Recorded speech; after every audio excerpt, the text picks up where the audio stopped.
All right, we're live. Um,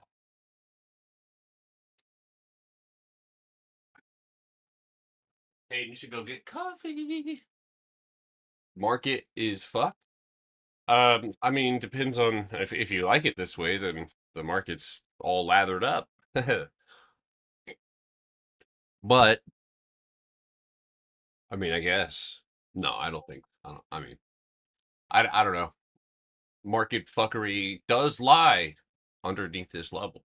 I will say that, and I did mention how hard it would be to gap down underneath this, but if we did, it would be a dumper, and we got the dumper. Or even just losing the top, the fucking floor. I mean, this is a substantial gap. Substantial, substantial.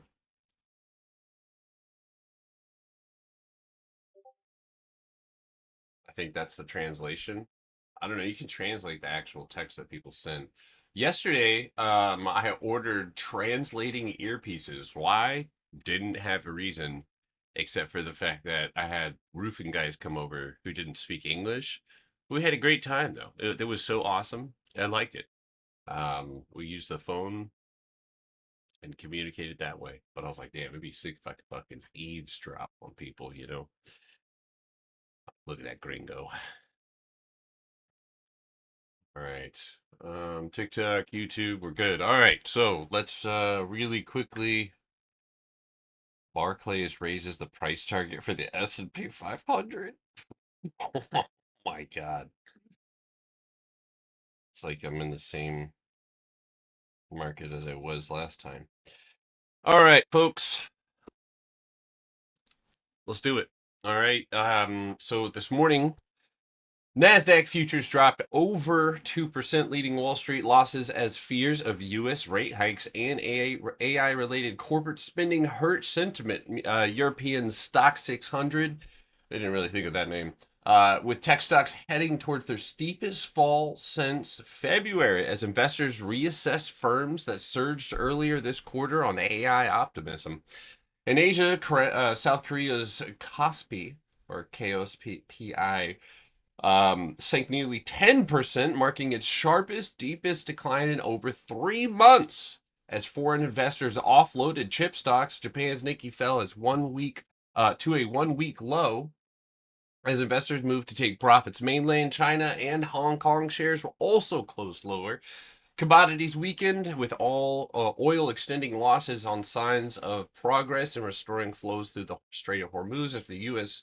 Iran talks. Gold slipped and the dollar strengthened. Meanwhile, the British pound eased against stronger dollar. Investors waited as investors awaited details on the replacement for the Prime Minister Keir Starmer following the resignation. The yen also weakened after briefly touching a 2-year low at $161.93 per dollar. A move past 161.96 would mark the weakest level since 1986. Holy shit. A former Bank of Japan policymaker cautioned that the yen would slide to 165 per dollar if the Federal Reserve raises interest rates this year.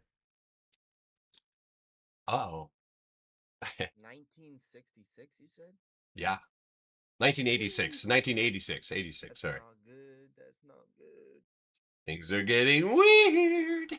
U.S. waives Iran sanctions. Trump wants Tehran, warns Tehran it must abide by agreement. By the way, this is the, I think, accurately 40th warning from Trump that he was going to fucking do something about it. Anyway, now Nat Power, Tesla reaches deal on first phase of a $5 billion battery storage plan. Independent energy firm Now Power, if that's listed on the Nasdaq, is probably up at $1 billion. Tesla said that they would have reached a deal to build 25 gigawatt hour battery storage in Italy and Britain, the first phase of its project worth $5 billion. The EU ramps up Metaprobe. I'll be a part of that probe. And Oracle workers shrink by about 21,000 employees amid AI adoption. This is not good. Oh my God. You saw the Iranian official left press conference yesterday on JD Vance. Brother, they wouldn't even look at him in the fucking eyes.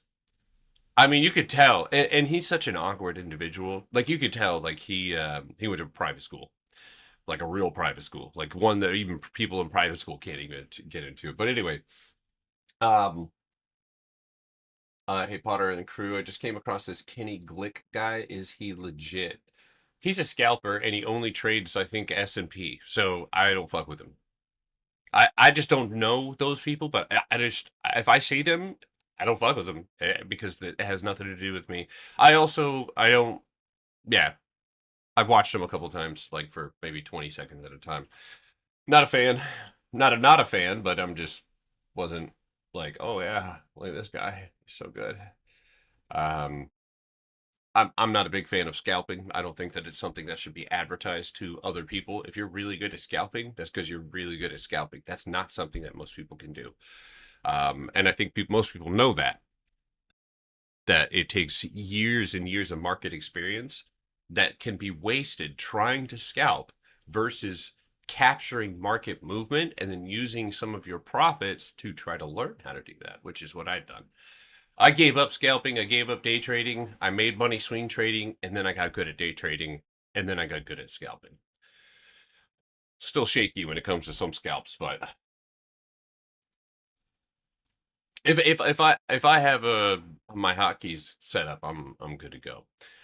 All right, so we got a lot of heavy shit on the horizon. Obviously the price overnight is representing that for sure. Hold on one second.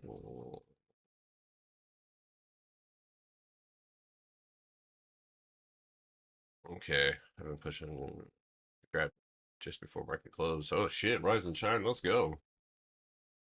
All right. Thank you guys already. Almost a 10K here this morning.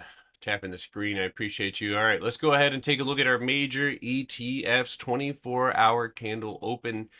It's not right under 718.80, but it is very, very close. It is definitely for sure underneath that 722.27 level, which will be priority number one for any sort of reversals. Once you learn to read one chart, you can read them all. If you can read a chart, then, well, more importantly, can you find a good setup? I mean, reading the chart is one thing, but finding and identifying a good setup, that's what obviously that leads to the money. So, all right, hold on one second. One second.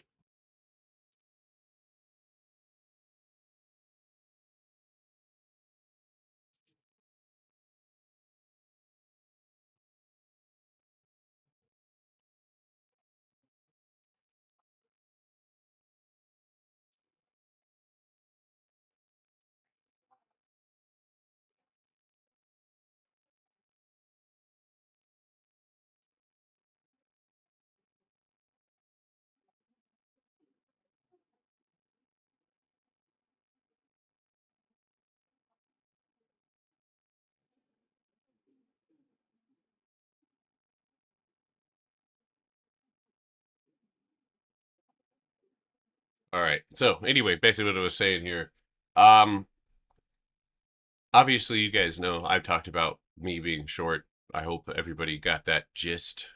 I have been speculating on a rejection or a pullback based off of the 3 taps overhead. I knew it was going to be difficult, so I went a couple of days out looking for that downside move. And now it's obviously our job to find the next move, right? If you're holding runners, if you're good to go, and this is all you were looking for, good job. But if you were looking for continuation to the downside, it is going to require that we break that 717 and that 712 again, going to the 2-hour time frame.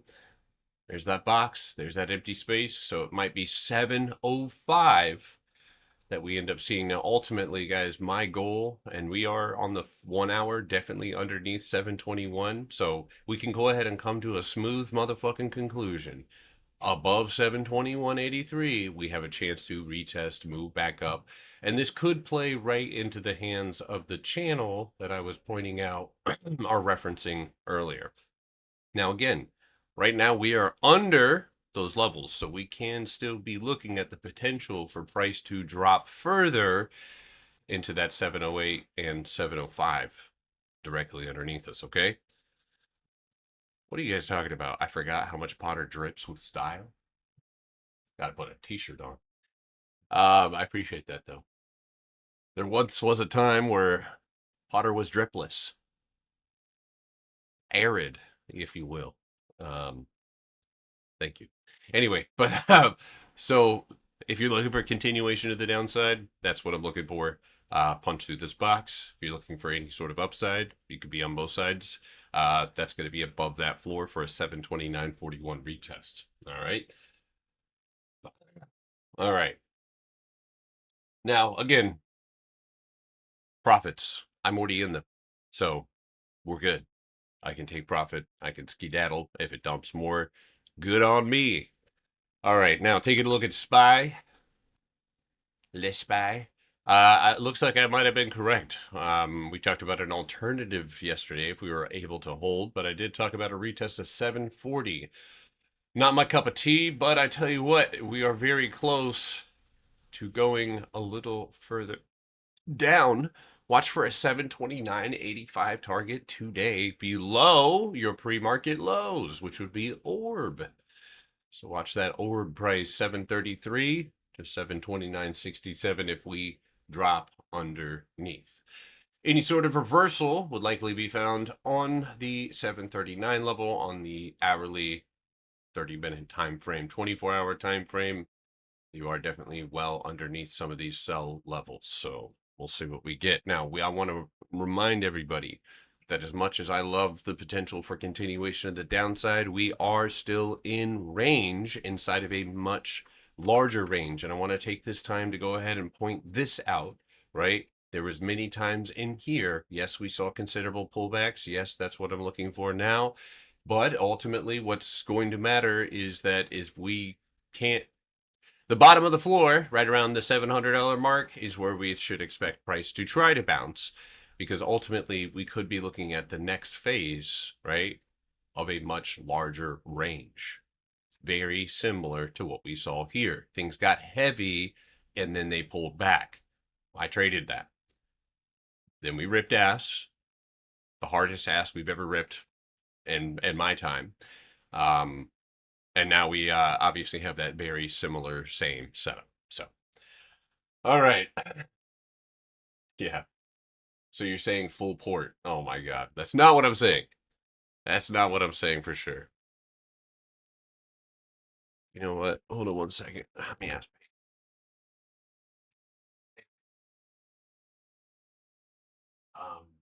You know,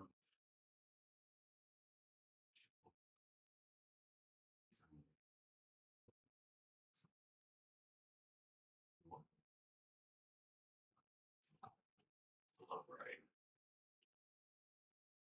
All right. Is SpaceX overvalued? Yeah, I think it is. I mean, sure, they're sending up a fuck ton of things into space. So is Maxar.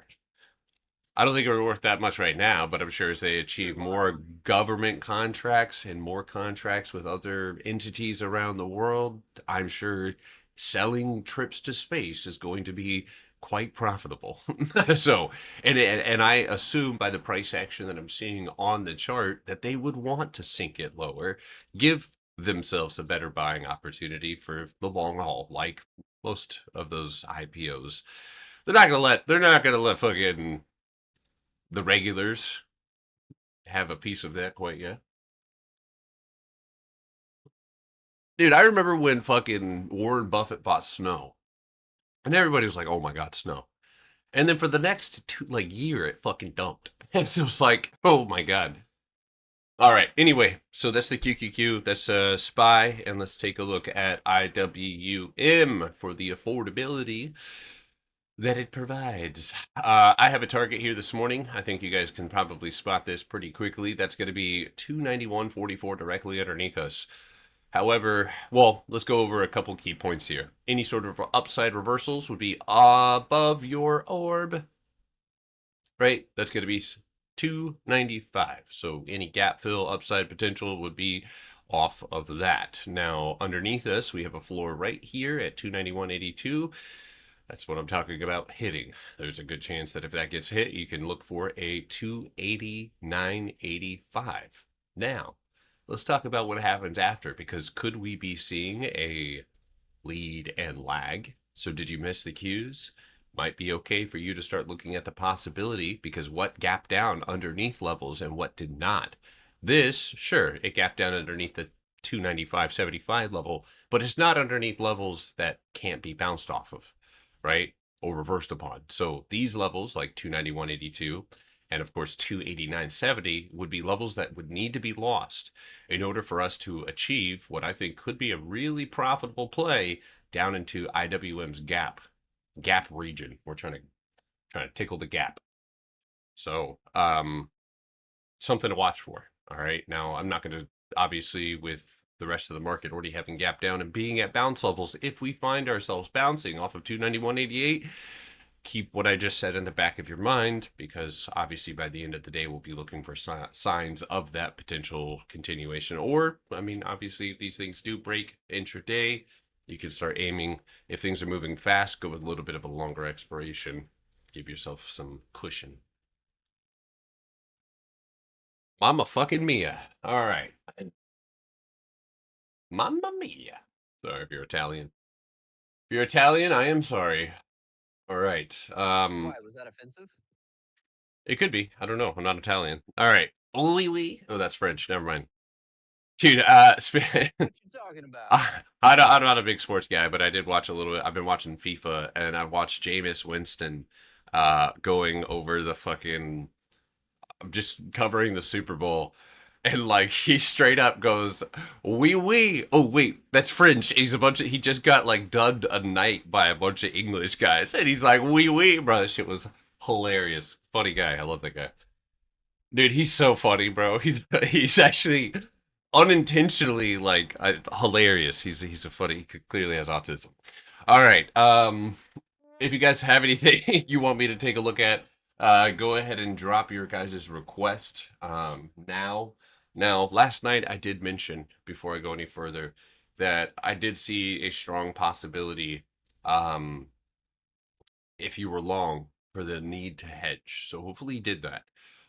So if you were long on any individual equities, that's probably going to be put on the sideline, unless that shows strength. So if what you're watching shows strength, it didn't gap down crazy, cool. But thank you guys for tapping your screen so much. I appreciate you. It's 9:05. And again, I want to remind everybody who's just showing up, I already swung puts off on the cues, 3 rejections off the top. Now I've got a little bit of a longer expiration, so I've got the ability to hold, but so far so good. Moving in the right direction if you're a little bit bearish. How's circle looking? Probably not good, brother. I got a little, well, I guess if you want to take it short, that could be obviously today's forecast. Now, we are living a gap up there, which I find to be quite curious, and more than likely a sign of potential reversal. But as of right now, there is not a lot to catch us. In fact, you're sitting on top of what should be catching us. Any levels underneath, I think I have 79 or 73.90. So if you are short on circle, your stop loss essentially is orb. Anything above orb 77.60, you got a gap fill. But the tension is there. We are open outside of it. So if you're looking to go short, you're looking at that wick and you're looking at that 73.90. And then obviously, if we see the market continuing to flush, I mean, there's a lot of empty space. It's worth taking a shot on. Just make sure you have a good expiration, good target. Did the small account watch list video get uploaded? Yeah, it did. I thought. Yeah, I'm almost 100% sure I uploaded that. Let me see. I'm double check. Yeah, I did. I was watching some of it. Oh, you did? Okay, cool. Yeah, I did. I posted that last night. 12 hours ago. Is Walmart bearish? Well, it was the last time I looked at it. Nope, not anymore. Okay, so this is actually what the plan was. Now, you are outside of 118.35. You might see price moving up, especially, this is where money will rotate out of tech. So watch 119.67. You do have a gap down there though, so I'm not sure if this is going to be an immediate thing or if it will be that fill back down, and then this creates that perfect space to chop and rip. All right.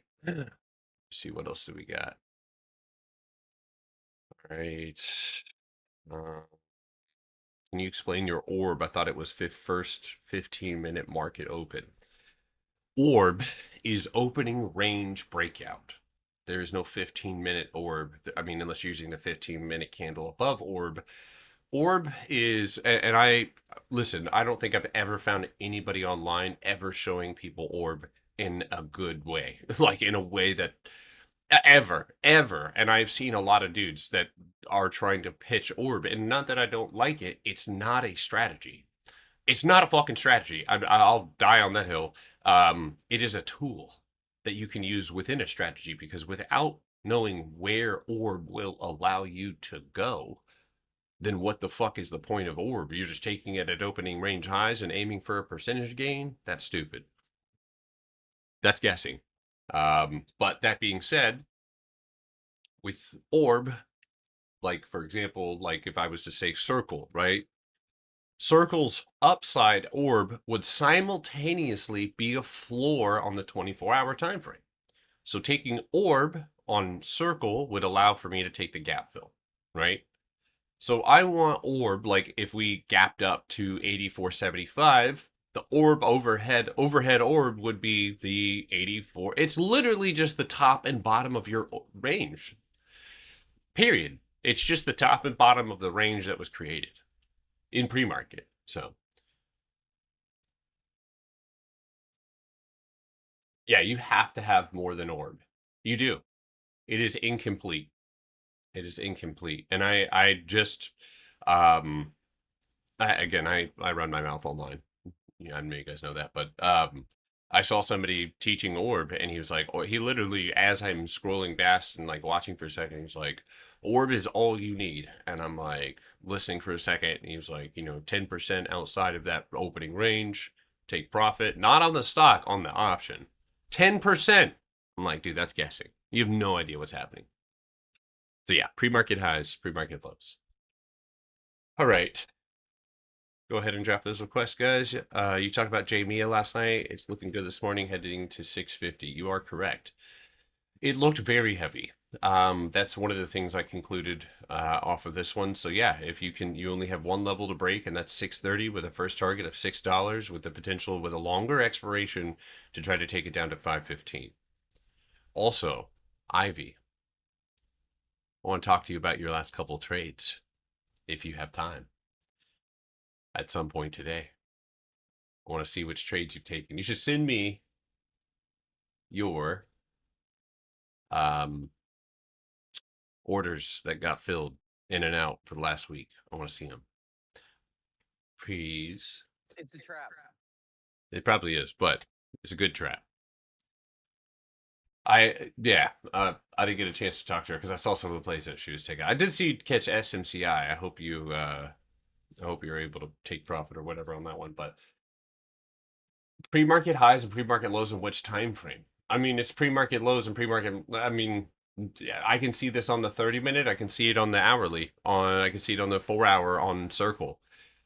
Obviously, how you play it, right, typically is closer to the lower time frames, because as soon as you get a candle close outside of it, and if it's accepted that floor, you can take your trade.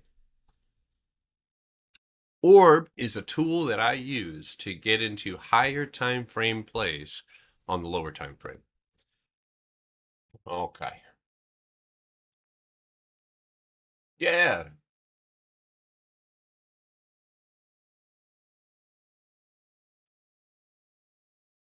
I cannot believe that this dude is still fucking PB investing. I can't believe that motherfucker is still fucking scamming. That's crazy. Share a close name with him. It's gross. All right. What else do we have? Big tension on coin.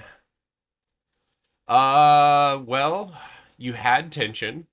I mean, this could be a punchback, guys. You had tension. Yeah, you had tension. You popped out. You retested the floor. You failed more than 4 times. And now you've gapped down to the cost basis underneath you. So this could be a signal for continuation of the downside. How far out do you put my options? It depends on the play that I've identified. If I identify a 24-hour or a weekly play, a lot of the times the expiration will be 2 to 3 weeks out, depending on where the target is. But every single chart that I look at has a certain level of discretion that's applied. NASDAQ 100 futures extend losses, last down 3.1%. Shit. I ain't crying about it. Give me more. Give me more. Oh, yeah. Give me that 7-Eleven. Give me the 7-Eleven. Yeah, this is a close, yeah, take profit at the bell type shit. So, for example, like on a swing like this, I went 2-3 days out, again, because I have a lot of support underneath me, but something that's super duper consolidated that we're taking, outside of it, straight into empty space might be 2 weeks or a week. All right.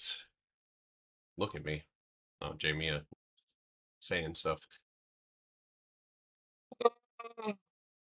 One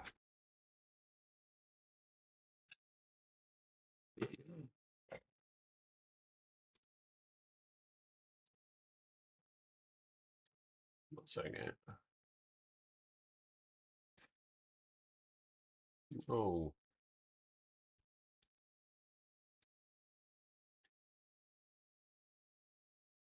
All right, there we go. My first ever put on SPY overnight, Kala. That's gonna be fun. All right. Discord, you guys don't have any more charts? TikTok is your chance. All right, NVIDIA, and I want to know which direction you're looking to take it in, all right? I'll just say a stock. Well, it doesn't help me help you. NVIDIA is still very much in range. I could see this one losing upon a orb loss. I could see a target of 199. Pretty simple. You have orb directly up above you as well, right around that 204.61. Yeah, so if you look at any sort, this is a read and react scenario for sure.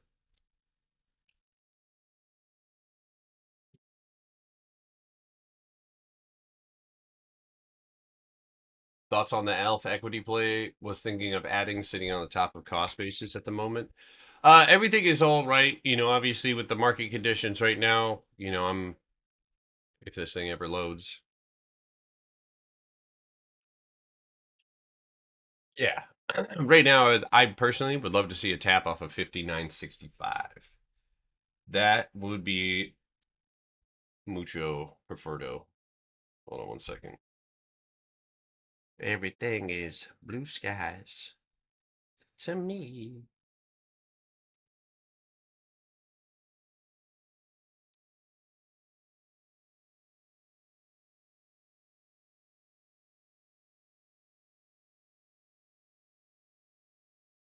Sorry, I had this.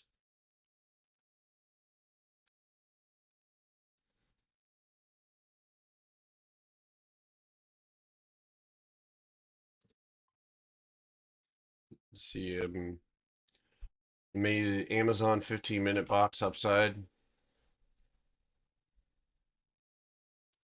Not really bouncing off of anything, but if you can punch through that box, yes, you could be looking at a first target of 236, a second target of 237.50.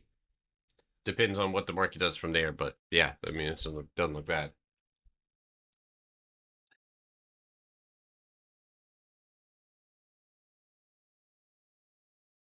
I'm in the running for FIFA tickets. That's cool. Oh my God, I've ordered so much on DoorDash that I've been entered into a giveaway. Shit. That'd be kind of cool, actually. I'd take free tickets to FIFA. I don't really watch the soccer stuff, but it's cute.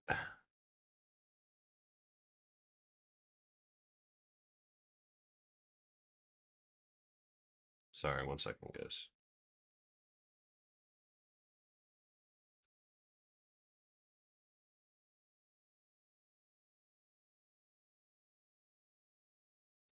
All right, there we go. All right. Those are these big fat chode candles. Oh, those are the volume candles. That's right. So I think the only thing that I see, and you're on the 4-hour time frame, is there is structure here, right? And you are underneath it, but I would be watching to see how price responds to 14 flat. If you could punch through that, then I'd be looking down at 1361. So wow. Mara, that is typical Mara bullshit right there. I mean, dude, you also had a full pump pop, and then so yeah, it is going to be essential for you to, and on the hourly, this changes a little bit where that floor isn't enough, and then it gives you a low right here. I don't really like that setup actually. I mean, if it could dump through that box, then yeah, all good, Gucci. All right, Walmart baby, let's go. Putter was hating yesterday, so of course it hit. it gapped up though. It didn't really go so.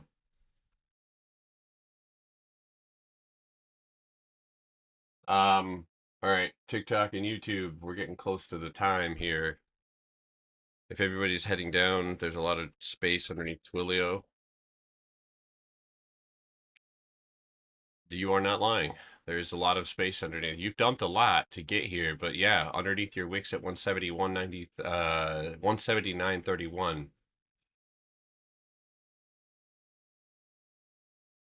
Have you been, Potter? Oh, I've been great, dude. No complaints. Except for the condition of the entire world, you know, and people dying and stuff like that. But other than that, yep.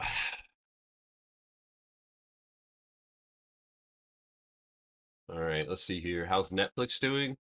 Well, it's already front run the whole fucking dump, so it's actually already hit a target, and bounced. So maybe in 75.30 retest here today, I'd be looking at. I mean, it's already kind of on its way in that.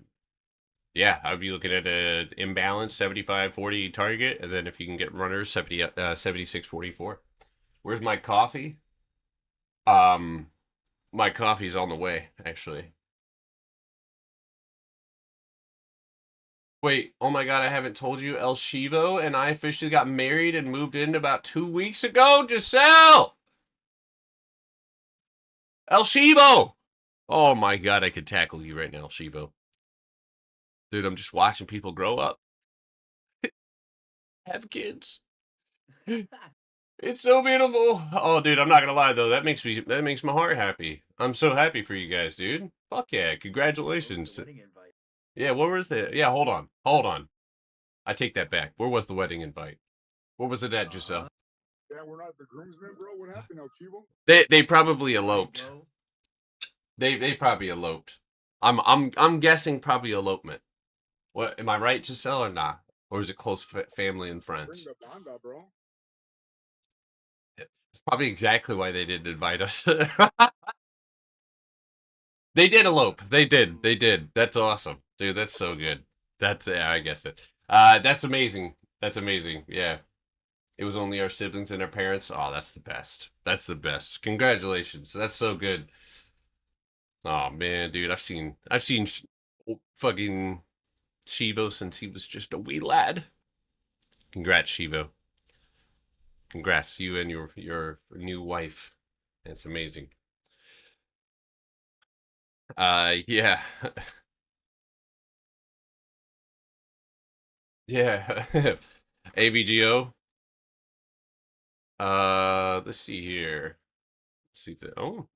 So still staying in range. However, this does have another really good opportunity to, and again, guys, listen, a lot of the move. So real quick, can I just say, a lot of the price action you just saw gapping down, that is a lot, almost like a whole day's of movement already. So if you're looking at the cues or you're looking at other things that have gapped down, if they've gapped down inside of ranges, it is possible for them to try to bounce. So watch 366.35, but if that can be lost, you have a killer target at 350, 340. What the fuck is that? Live pick of the market? Shit? That's deer doo-doo.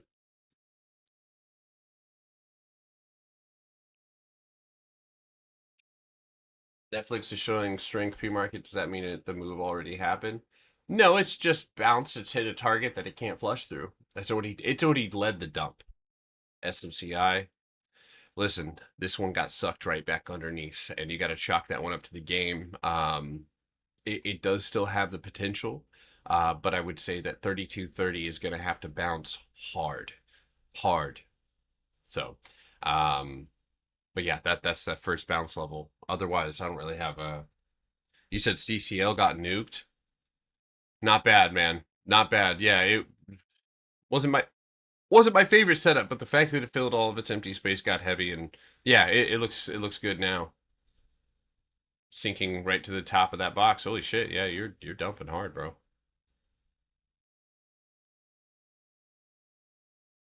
I got with you. 300% on open. Okay. So real quick before I go any further, how many of y'all swung?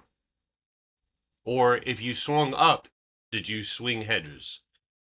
Yes, I did. Okay. Mitch. All right, because I again, I don't do signals, but I very much was. I feel adamant about my 3 overhead rejections, so I just wanted to make sure that was not missed. Oracle, I think they got an upgrade or some shit, or no, they laid off a bunch of people. That's right. Yeah. I mean, first of all, Oracle is only bouncing off of this small little baby box with a retest level directly underneath you or above you at 175.40. So once that's reclaimed, you could be looking up at that 182.50, but obviously any sort of continuation beyond that would be a recovery of the range itself. So if you swung the cues, listen, if you have the ability to hold runners, if you got 3 contracts, you don't really have shit to work with. Okay, maybe you leave 1, but honestly, that's a tough boat to be in. But if you did swing short, which I did, and I have not just today's expiration, but I have Friday's expiration as well, taking profit on all the weeklies, maybe say for like 5, and then I'm gonna leave half of the Friday expiration. I'll set a stop loss. Well, I already have a stop loss for those. That is literally our orb. Well, actually, I don't even have to wait for orb. But you do have a box, 15-minute box right here that if we punch through, obviously we could be looking at some substantial upside. So good luck to everybody. Yep, we got 5 minutes. You made bank today, didn't you? In about 5 minutes. In about 5 minutes, F69 2823 Cyber SY. That's the kind of name. That's the kind of name that you make when you're drinking Robitussin. Sorry. Bruh. IWM 6 put contracts, Nvidia 2 left from yesterday's play, about to triple my portfolio. Fuck yeah, my boy.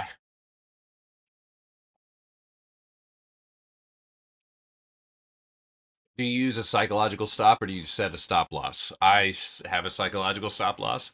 But if I was a new lad trying to grow an account, I tell you what, I'd probably use Webull, which I never thought I'd actually say. But to start, I'd actually use Webull because you can actually set, listen, put a small amount. It's okay to do this, all right? I love TradeStation. That's my boy. We're never separating as long as they do their job. But Webull does have it so that you can set stop losses on your options. And there's obviously a way to do that, especially if when we get in, we're expecting, right, that we don't lose anything. So if you take a trade, especially with a swing or something like that, yeah, it's probably not a terrible idea.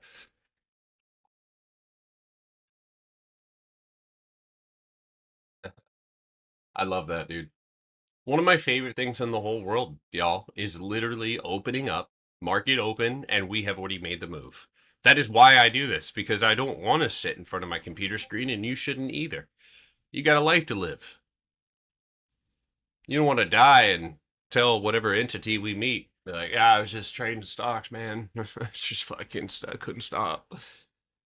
I'm having major FOMO. I want to sell my SPY 740 ODT contract at open, but I also think lower. If you only have one, I get it. John Lennon on the mic. Haha. Yes, sir. Except for I don't beat my wife. I don't beat my wife. If the Qs don't dump more, though, I tell you what. No, I'm just kidding. I'm just joking. I'm gonna get myself a Monster energy drink. Line up some drywall. Shit. The white person's dream right there, baby. Walmart. What's Walmart doing? Wife beater? Dress fit. Oh my God. That's right.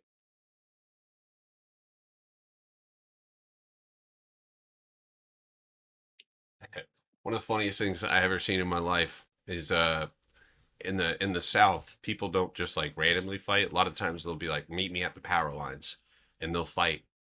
And a dude had a black wife beater on, and he's about to fight this other dude named Trey, and he goes to rip off his fucking, like, he's all hyped up, you know, dude's 19-year-old dudes, dude, the fucking yelling, and dude goes to rip off his black white beater, and he rips it right down the middle, but the neck doesn't rip, and he goes to pull it over his head, and pulls on his throat so hard he lets out a loud choke sound. He's like, bro, the fight was over there, dude. Bro almost choked himself out, ripping his fucking wife beater off. Everybody's crying, laughing, dude. I was like, let's just walk it. Yeah, they do. Southern folks have player versus player areas. All right, guys, we got 30 seconds. Mission, take profit.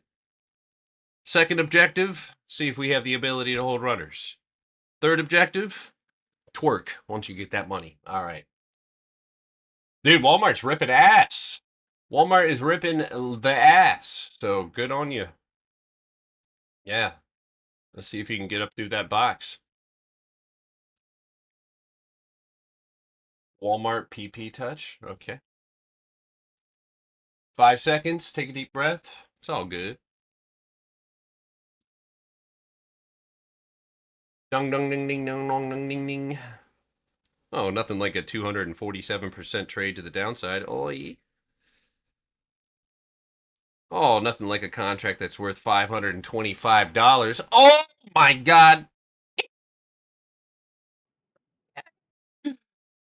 I just took Peyton's $100 account, which was an accident. I didn't mean to do that. It's at $600 though. I'll pull the money out and start over again.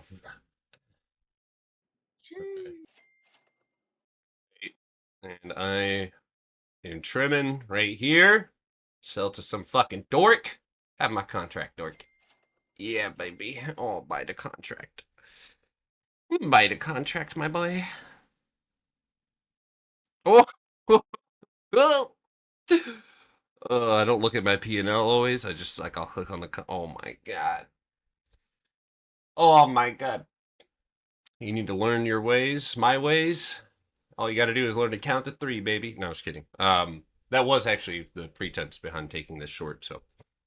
All right, so I'm looking for a second target right now, folks. I'm looking for this target right here. A 7-11.50. Ye old 7-11.50, baby. Damn, boy, I knocked that fucking trade out, y'all. Holy shit. 740% on IWM. Spies finding new lows. We just tapped the floor on QQQ. Again, the box up above us serves as a, you gotta go. Dude, I'm telling you what, y'all. There is nothing better than waking up and having the money. You're done. I'm done. It's done.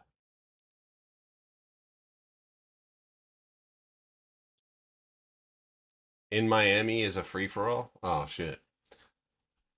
If you guys can, screenshot those gains. If you did swing anything short, throw them in the gains page, baby.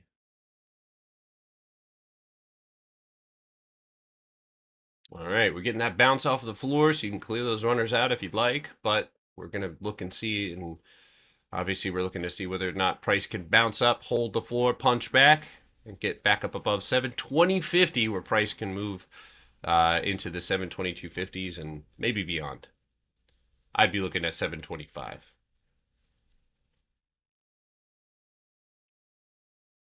Now, if I was just about to say that, and of course it's doing it now. If we are unable to reclaim said floor, and you keep tapping it like you are right now without any resolve, continuation. If you missed out on this short to the downside, that's okay. That's okay. It's not like I don't do this shit. It's showing $0 on CCL, but it's super dumped. Just wait. It's gotta you gotta wait for volume to get into those contracts. It takes a second for them to adjust. It's one of the well, sometimes on earnings moves I've gotten cooked on that one. So I took a speculative put on SMCI. Oh, how'd that go, Max? How'd that go?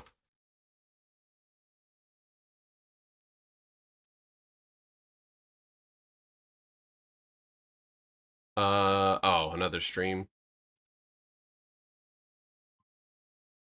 How's my back today? My back feels better today. I'm gonna be honest with you. I got some, I needed arch support. That was my problem. I bought some soles to help with my arches.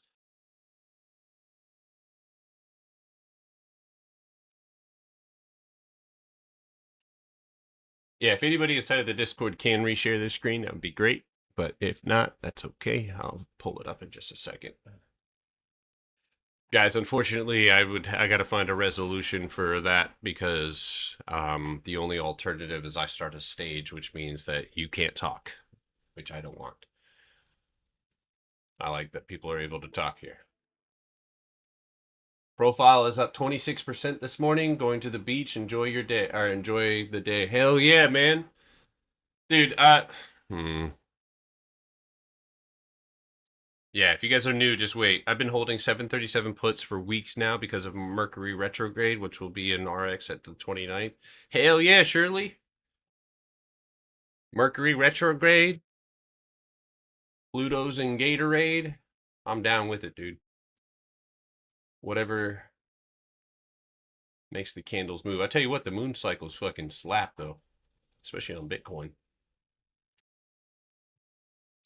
You said Weeble's not options or not loading? Oh, that's not good. Yikes. Yeah, they're really slow this morning. I don't know what's up with that. Well, that is one of the examples I was giving you guys of not being a great brokerage, but I was talking about NVO, not QQQ. I would hope QQQs were up a lot faster. well, that's good. Hughes, what do you want? What do you want from me?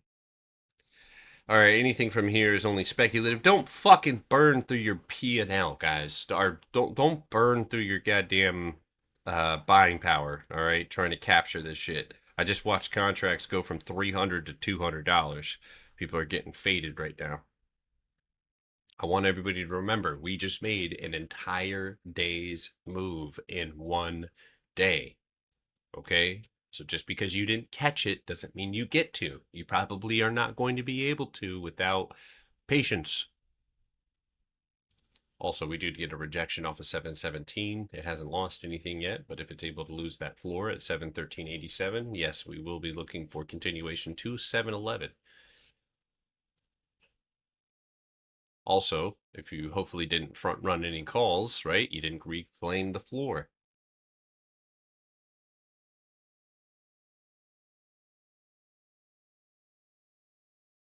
Describe what a floor is. It's a point in which price bounces off multiple times, meaning that buyers hold that floor. So the floor here on QQQ, 1, 2, 3, and then now the rejection off of 717 verifies that that is a floor that if buyers were able to push and hold price above, that they would continue pushing it to cost basis. Cost basis is where inside of an area of consolidation, that's where the majority of the volume is at. Therefore, by breaking the 50% mark, you distribute the volume forward, and if there's a lack of resistance, it can make for an easier trade, or not an easier trade, but a faster trade, more volatile. Video call available on WhatsApp, inbox $15.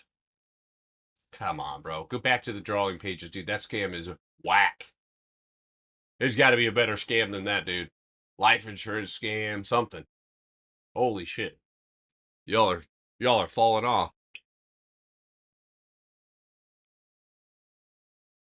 Yes, the moon cycle is fixed. Leo, Aquarius, Taurus, Scorpio definitely makes the market move more out of consolidation. It might, I mean, shit. Moon cycles with tight consolidation. Shit. I bet you that shit lines up. Creed's listening. J-Dun is listening to Creed, not doing nothing. Just gotta go roast that guy. If you made a lot of money, just go have fun. People like him should. So with arms wide open or what? Probably. Nah, he ain't that cool. He's not that cool. Oh my god. You said Meta? Is Meta dumping? Oh my god, no, Meta's ripping ass. Oh shit. You fucking smug bastard. That's alright, I'm not gonna cry about it. You could get above 767.71 for a nice rippy up to 571.93. You know what, TikTok? Go fuck yourself. How about that? Not you guys. I just got another ban.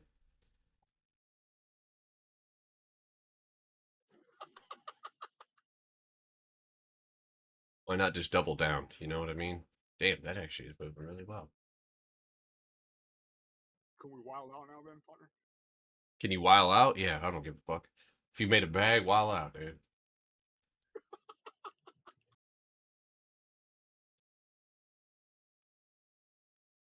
Yo, I was going to my TikTok this morning, and you repost some crazy shit, Potter.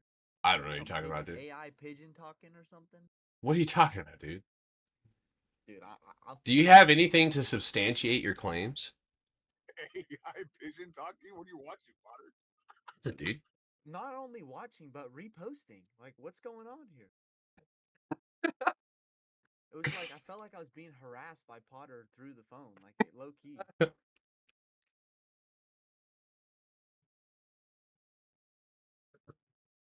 User pushing up here. I wonder if Meta and the gang is going to help that happen. Keys are expensive, though, boy. I'll tell you what.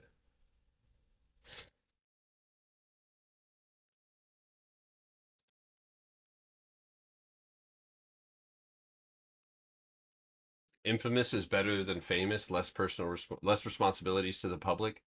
Yeah.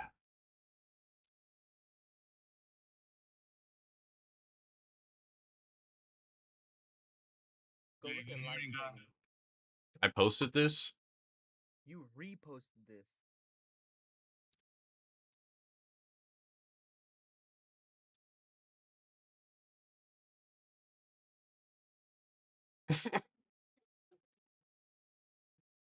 And I'm sitting there watching him, like, and it says Potter Stocks reposted this. I'm just like, Oh fuck. Was watching the old How late were you, Potter?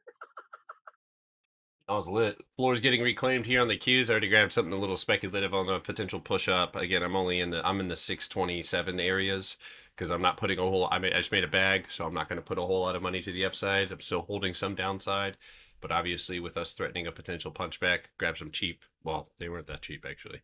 They were like $70. So, but I grabbed those. I got a stop loss. Got a small position. 716.50.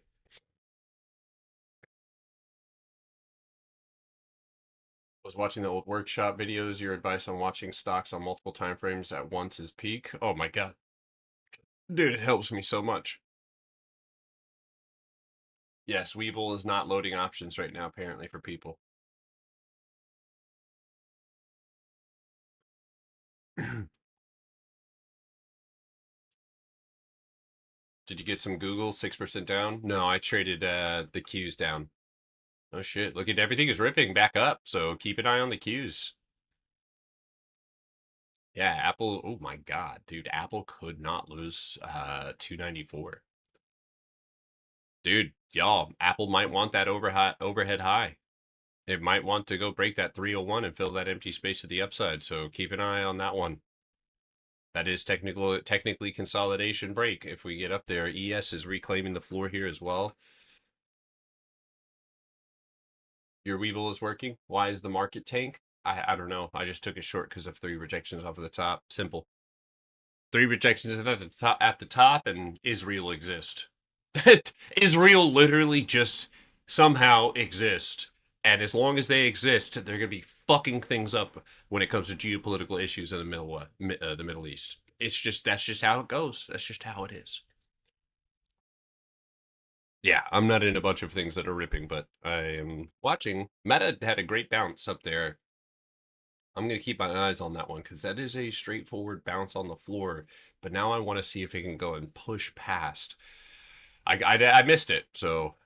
But that, man, that could be a really nice trade. That could be a really great trade, actually. Let me go ahead and start setting alerts on that one. ES reclaiming pretty well. Q's still fighting for that overhead floor. SoFi is ripping up 250% on LAES. Nice job, dude. Oh god, SoFi off the gap. SoFi right off of the motherfucking gap and back up above 1712. So this is actually a positive thing. Doesn't get you anywhere though. I'm gonna be honest with you. Doesn't get you anywhere. It's a great bounce, but man, do you still have like 1810? Talk to me then. That's when you could really see a good shot at breaking 1725. Roblox is bouncing. Premium Weeble user, no issue here. Roblox, yeah, it's got a little bit of empty space up there. What was that? The price action going on. The price action going on right now with like the volatility. Look up JP Morgan collar trade. On the 30th of this month, they reset $11 billion in SPX position. But the market reacts usually every quarter around this time, like the 23rd to the 26th. Yeah. Yeah, they do. Yeah, the JPM collar trade. Manny loved talking about that shit. Thank you. I appreciate that. Hold on one second. Let's see.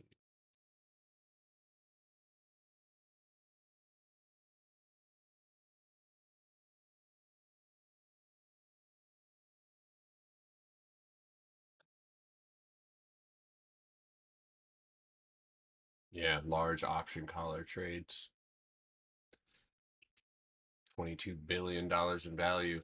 It's the single largest systematic option structure in the U.S. equity market. What was the sell-off? I just took it. Listen, if you want to know why we dumped, I mean, it's the geopolitical issues. That's the narrative. But the reality is, and again, I don't care about, like, I know why. I know that if the market is pushing up in anticipation for a fucking deal, and I know the deal's not going to happen, and I see my technical levels, I mean, guys, this is literally kindergarten shit. 3 rejections off the top. I mean, I could literally teach my 7-year-old daughter how to do this. When you see 3 rejections at the top and, you know, the market has a tummy ache, and Benjamin Netanyahu is a mean guy, yeah, it's gonna go down, you know. So like me personally, I just saw a struggling market at the highs with multiple rejections where it matters, and geopolitical issues that I know are not going to be resolved. That's why I took it short. So, all right, let me close out that trade.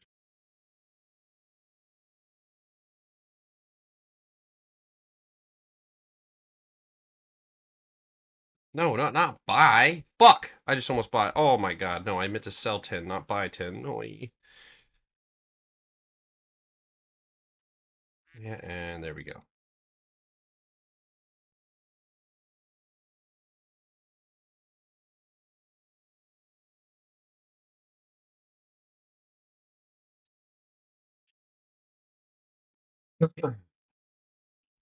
When you say take profit, do you mean take profit on longs for more dump, or you take profit on whatever position? I mean, if you had the Q shorts with me, then that was a take profit situation. It's, yeah, 500+%. So it's just whatever position you have. I mean, there's no reference to which one. Well, that was pretty cool. I went to go exit, accidentally bought more, and now it's bouncing. So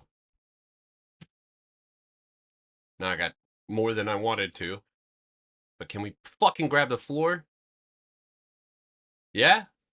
Por favor? Not bad, guys. Holy shit. Mamma mia. Bad. Holy shit. I did not mean to do that. Happy accident. Like me. It looks like Webull options load 15 minutes after. Yeah, you do have to subscribe to the real market data, but just go click on the option. Just click on it. They can't give you delay data off that, so. Officials have seized over 300 drones near World Cup sites since. Oh my fucking god.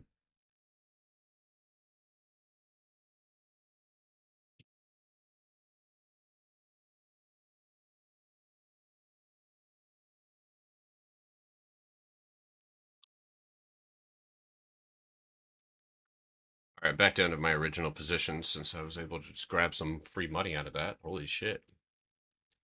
I had 10 contracts and then I fucking went to go sell and then bought 10 more.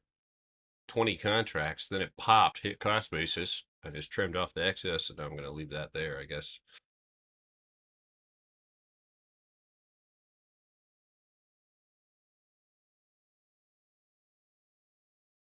IWM heading lower? No. Right now IWM is curling up right now, so like everything else is. I'm in the queues. 25%.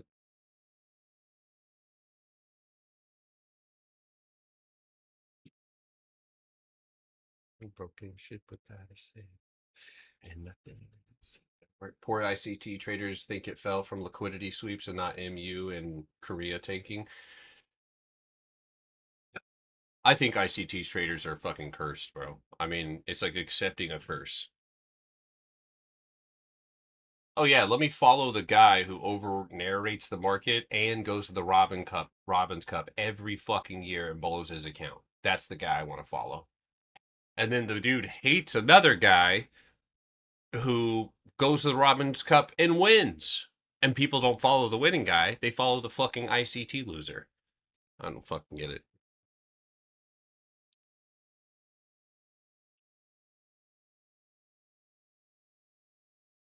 Yes, beautiful. Yes, beautiful. Punch right back into that empty space. You got a target right now of 74.23 or 73. So yeah, make sure you mute. I'm teaching my dog the strategy. I mean, if your dog can count to 3, dude, it's ICT traders need like 6 good signs before trying to yeah, and then they try to capture a small piece of it. Yeah, man, I mean, you just gotta, unfortunately, it's just a part of the game, man. That's just how it goes. There's got to be gatekeepers, I guess, right? And I'm gonna be honest with you, it attracts young men for some reason. I think it's just because it makes them feel smart. Because it's just like, I mean, the first post you saw from all these people was like, people don't know that I know order block, fair value gap, liquidity sweep. It's like nobody cares. That's why like nobody cares because most people already are privy to the fact that if 100 million people are all trying to use one strat, that yeah, at that point, yeah, you might have to worry about some alpha fucking decay. Now, I'll tell you what, if ICT was used on individual equities, you'd have a better chance of not having that decay. But hold on 1 second, grab my coffee. Be a big green dude. Oh, good morning there.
nothing like little walking away and then coming back and more money. They just call a fast candle liquidity. Shit. I got some liquidity for you then. I'm sorry, that was inappropriate. All right, anyway. Nice 50% trade here on QQQ. Nice punch back. Took it when it grabbed the floor. Almost stopped out when it punched down, but bought more.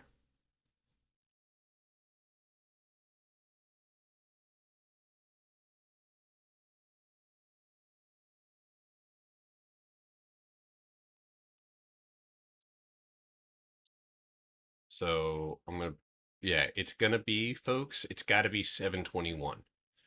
No further progress can be made until we grab that. Stock Dude Bros kept me away a long time. Stock Dude Bros kept me away a long time. What the fuck does that mean?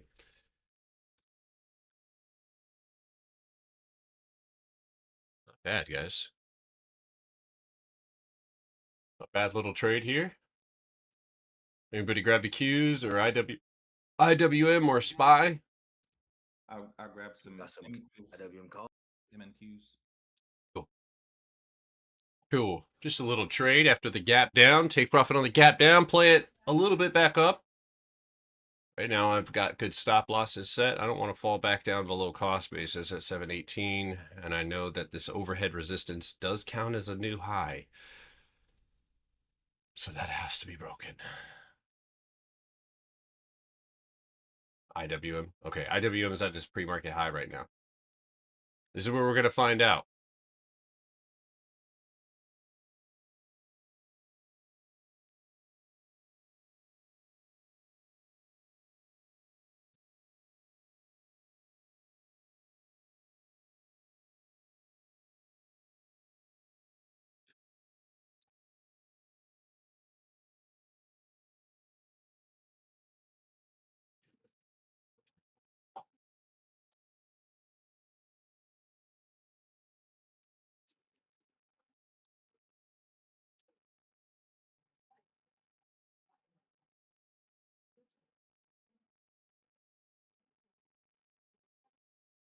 Hey, what the fuck?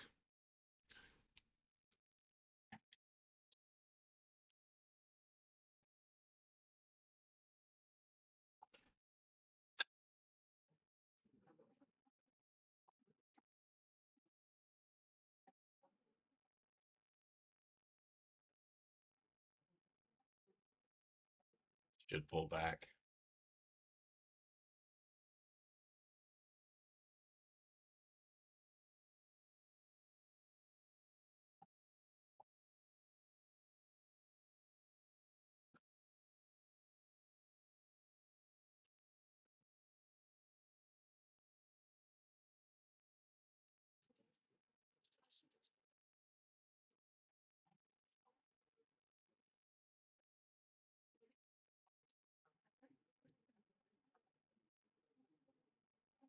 Yeah, what a great day.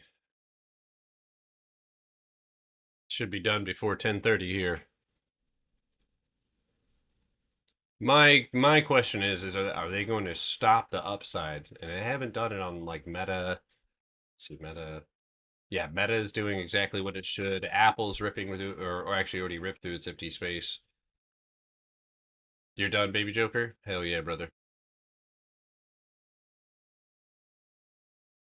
Beautiful retest right off of the box. And now tapping that previous overhead high that has to be cleared. Now focused on here, 720.40. Got to clear that in one shot. Like to come back down like that and then pop out.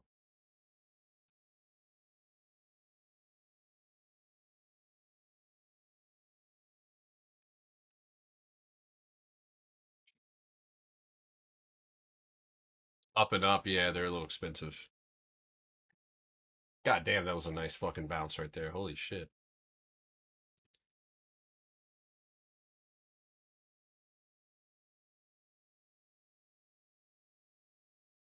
Mm.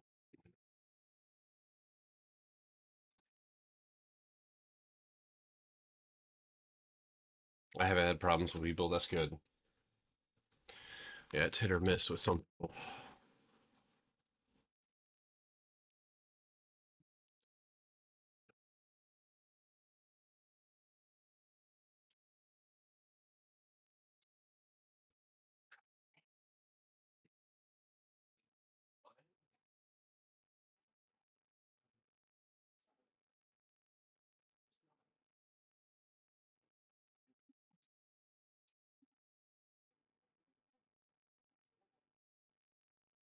Just letting you guys know we are struggling with this overhead, and if we start building and chopping, just keep your positions safe.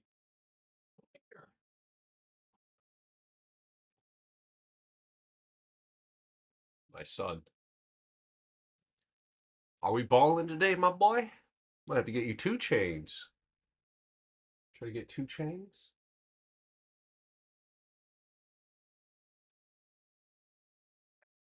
Thanks for helping the small account, folks. You are a real one. Thank you. That's because that's where I started from. Oh my God. That's how I started, brother. Small accounts. Hey, Potter, could you check the imbalance on IWM?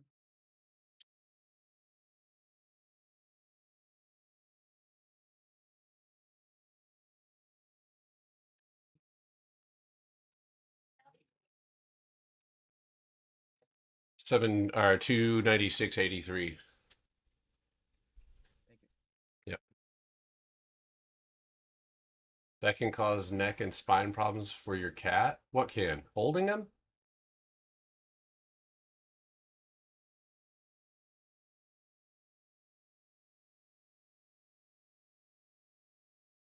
We'll be honest with you.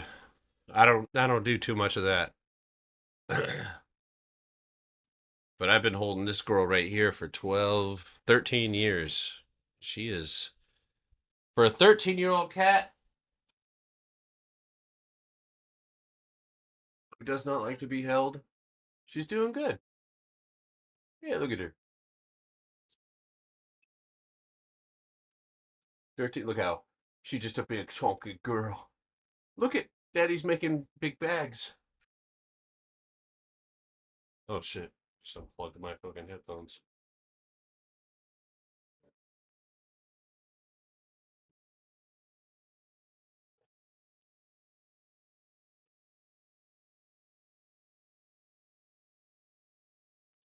That's what the fuck I'm talking about, y'all. Oh yeah. Oh yeah. Play it up. Play. How many, dude? How many times have we done this shit? This shit's regular. 722.55. I'm trimming again, dude. This shit's fucking. I'm gonna get arrested. I'm gonna get it. I think you know what's crazier than the lower time frame is that we took it up on QQQs, then we took it back fucking down, and now we're Yeah. back on the lower time frame, taking Yeah. it up and back fucking down. It's fucking crazy, dude. Yeah. People cannot like say nothing. I don't know. It's wild. That's why you don't see people talking shit about me, dude. You don't see. Have you anybody ever seen a video calling me out for anything? It's because I don't do anything that fucking. I mean, dude, most of the time that people are upset with me is because I've talked shit about them. That is actually 100% of the videos that are made of me. Because they're like, why are you talking about me? Like, because you're teaching people to hold on to fucking day trades at 1 o'clock in the afternoon on a Monday. Okay, sorry. You deserve it. I'm not a nice guy to other traders, I will be honest with you. I'm not. I trimmed, by the way, right here. I just got an alert on USO. USO just gave me an alert. Uh-oh. Oh, it just hit a floor. Just hit a major floor. I got one on Tractor Supply too, Potter. Oh, no shit, really? It bounced off the floor yesterday. I had the alert go off. I mean, that wasn't the worst place to being the floor on stocks like that, dude. Look at that beautiful tap right there, folks. Look at that beautiful fucking tap right there. Mamma mia, 100%. Easy peasy. I love this shit, guys. I love my job. I like being able to help people while I make money. It's good. You shouldn't. You shouldn't be nice. It pains me to see people doing my job poorly too. Shit. And this is a job that you can steal money from other people if you just look good. If you just look good. I mean, seriously. I mean, I'm gonna be honest with you. There's some thirsty ass simps out here. Thirsty because there are now female OF traders that are coming from fucking selling pictures of their boobies to trying to sell contracts on the ES. And again, not to say that anybody's limited, but they're doing it with influence in mind, right? Attracting a crowd. Because I'm going to be honest with you, half of the people that subscribe to Tori Trades just think she's hot. I mean, that's fine. You get the Dude, bro. that. Some people are into that, brother. Some Dude, people are into imagine that. coming in the market and falling into a trap like a girl that's hot, like watching her and like that's what you fall into. Shit, I'll be on OF and QQQ Trader, multiple revenue streams. Yeah, they're just looking to attract people because they look quote unquote good. I think it's sad that people don't even really have to look good anymore either. Like I think saying they look good is an understatement. Like, But look at, I mean, you're slobs. true. I mean, Shinobi Signals, dude. Listen, Shinobi Signals, if you see that guy, I know so much dirt on him. And you know what? He joined the live. He careful. He straight up, it sounded like he said bag, so it's fine.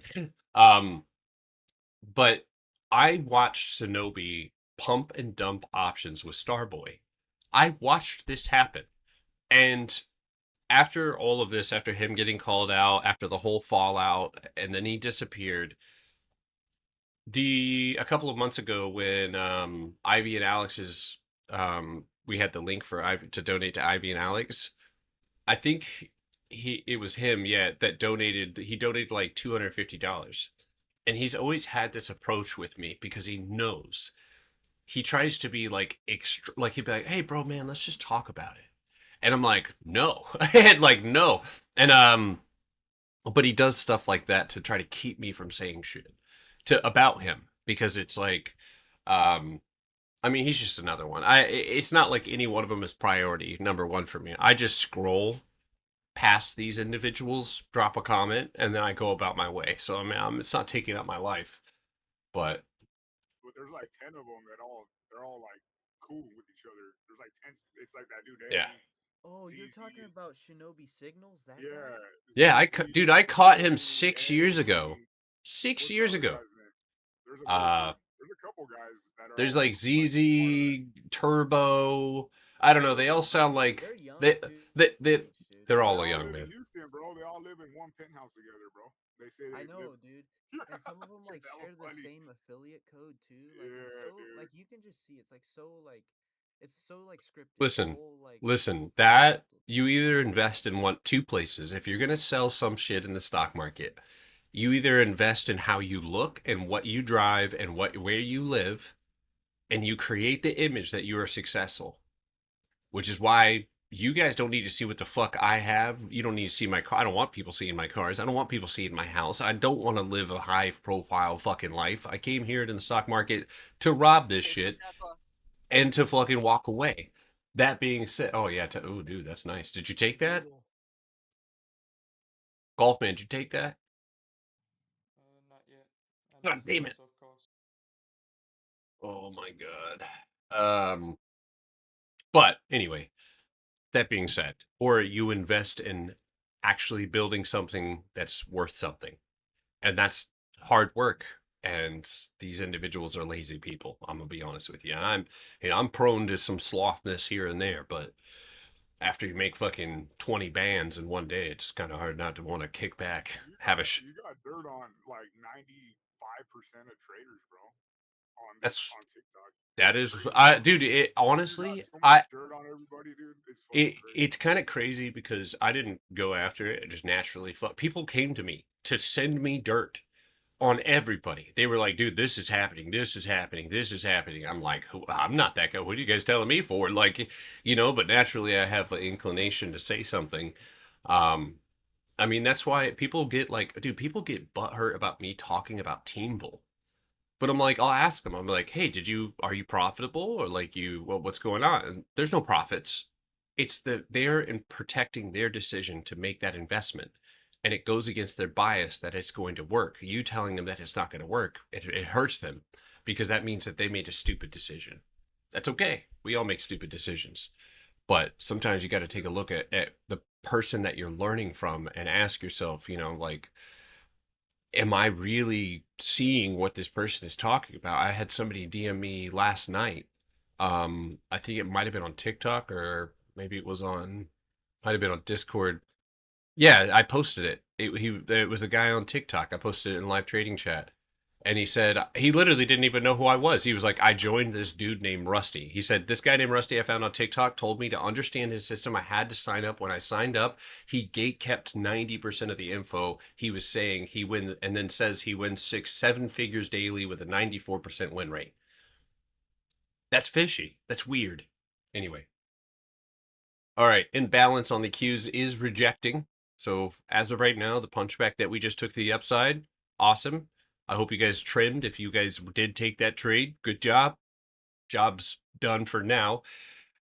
If you're holding anything, what are we looking for? We want price to try to hold the area that it broke out from and clear the imbalance to make it to its pre-market high of 724.87.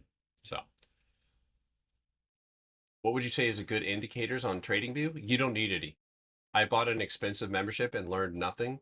You will learn more here for fucking free. There's a dude named Bunky. You'll see him in here sometimes. He refuses. That's just like one of his things. He refuses to pay to be a part of a group. He's already done it too many times. He told me that, and I said, stick around. Stick around. Watch the trades. And he commented on my page the other day, you know, saying like, yeah, dude, I've never paid this guy a dime, and I've learned everything I needed to learn. It took me longer, which that's why I have two options, but obviously there's a little bit more of a immersion. Oh my God, beautiful. That's awesome, bro. I respect people that learn from the YouTube channel for free, dude. I do too, man, because it does take time. It does take extra work. It's not all in front of you. And again, I've set it up in a way where it's all in one channel. It's all in one playlist. So, I mean, I want people to see that I have something of value to offer or to even experience that value. Therefore, it's equal exchange of value. I help you win, then you have a choice. Do you want to join? No? Fine. Don't. Watch. Keep watching for free. So.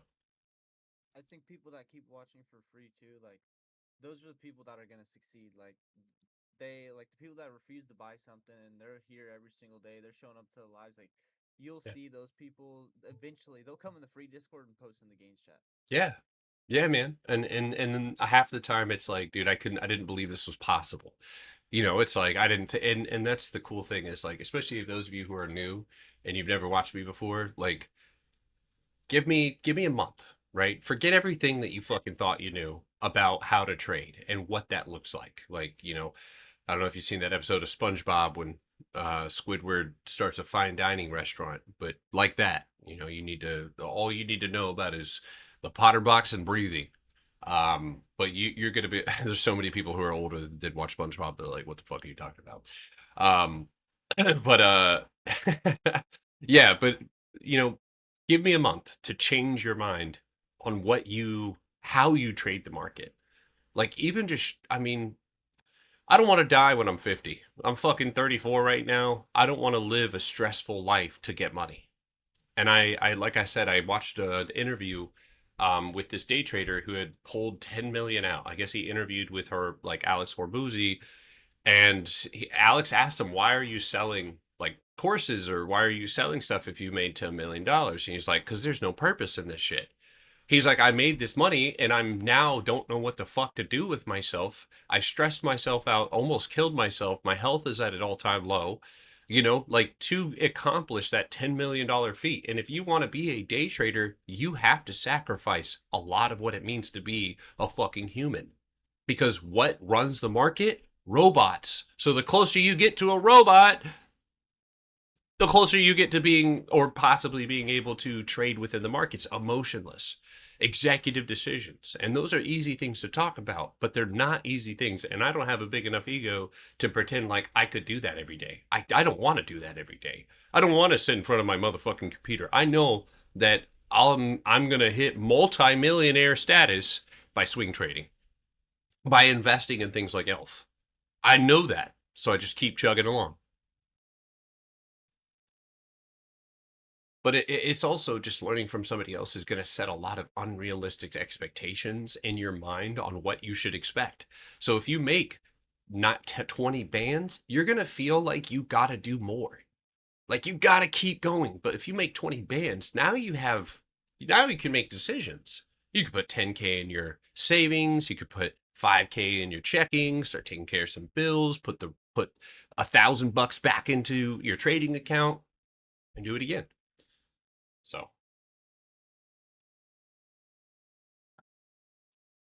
yeah, Elf is just an example. I am at least down 40 to 50K from other mentors. Again, don't buy my shit, just watch. Just watch. And when you start to comprehend this stuff and you start to see the value in it and you're making money, or you're seeing that this stuff, like a lot of people will even just mark out charts of the things that I talk about and then watch it play out. And they're like, that's enough for me, which honestly, that shouldn't be enough, but. How frequent it happens, it gets convincing. How much do you need to start? $100. I don't want people to start with a lot of money. I prefer that you didn't. You shouldn't. Amazon looks like it's going to go try to touch the butt at 237.34.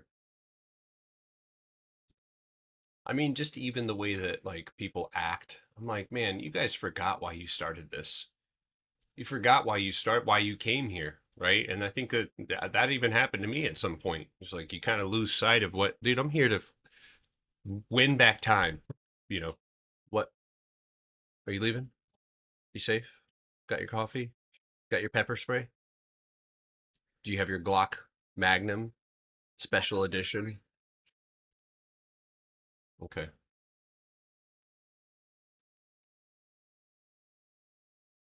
Huh? Everybody's good and everybody's fed? Okay.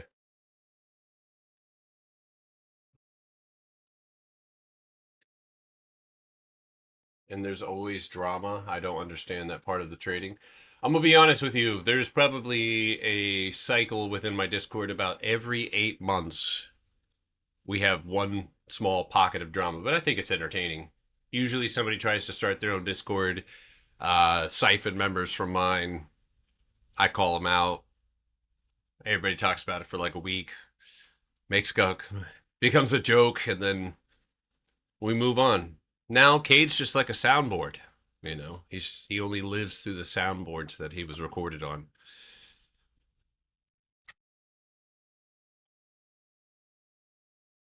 I can't get real guns because of insanity. I mean, that's an insane thing to send, but I appreciate your fucking honesty. I'm sorry, that was too funny. Shake art. I can't get real guns because of insanity. Oh, that was fun. That was funny. All right, let's dive into this box here and see what's happening, because I feel like it's still holding up what it needs to hold up right there at 271.87. Otherwise, if you can't get that overhead high, you're going to retest 720.50. I just have I swung short, guys, so I've taken profit on a 500% plus trade to the downside. And now I'm playing the cues to the upside. I've already trimmed at 100+%, and now I've got runners that I'm looking to see what I can get out of it because of the wick here to our left. So that's what I'm doing. IWM new highs. Oh my God, dude. If you fucking longed IWM, good on you, mate. She. So, dude, Spartan, did you grab IWM, brother? Ah, fucking damn. You did, Joker? Good job, dude. I've been watching for a few months. I've learned a decent amount here. That's my baby. That's what I'm talking about, man. This is a Smith & Wesson household. I have I think it's a 1975 Winchester Magnum. I'll get you through the fridge.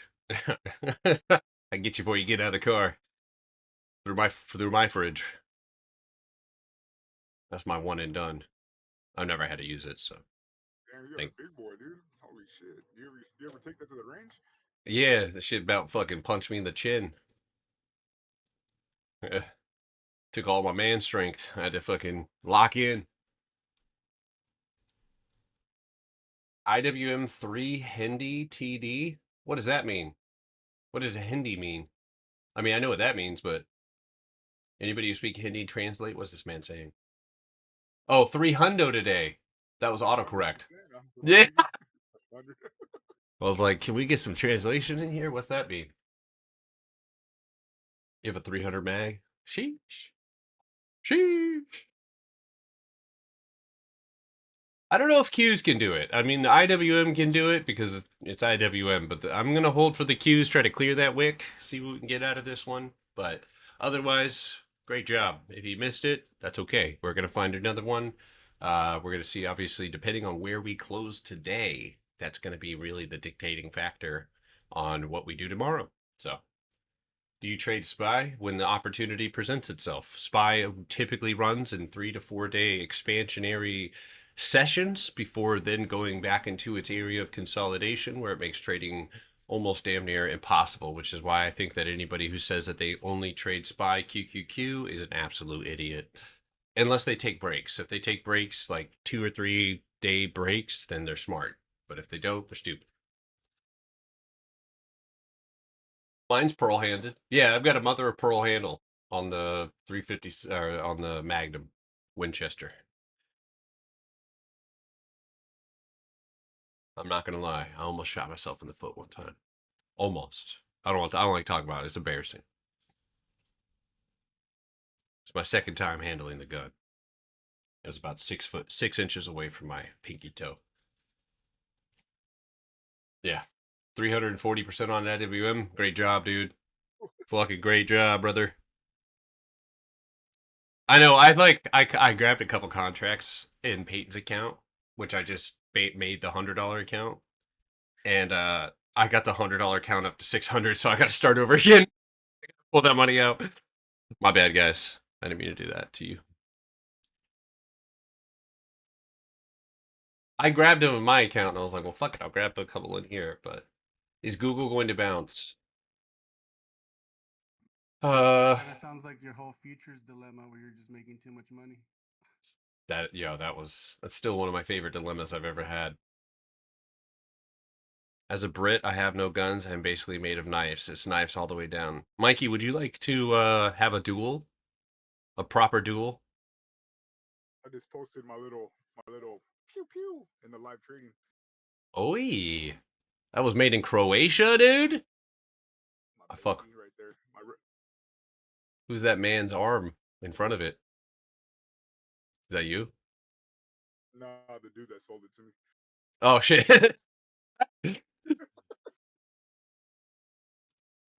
Mikey said, I'll cut you. You know what, though? I've always wanted to be threatened with a knife by someone from England, so thank you. Bucket list done. Thank you, brother. 105% on the Qs right now, but still chugging along here. I have badass knives. I've got some pretty cool knives. Where'd I have?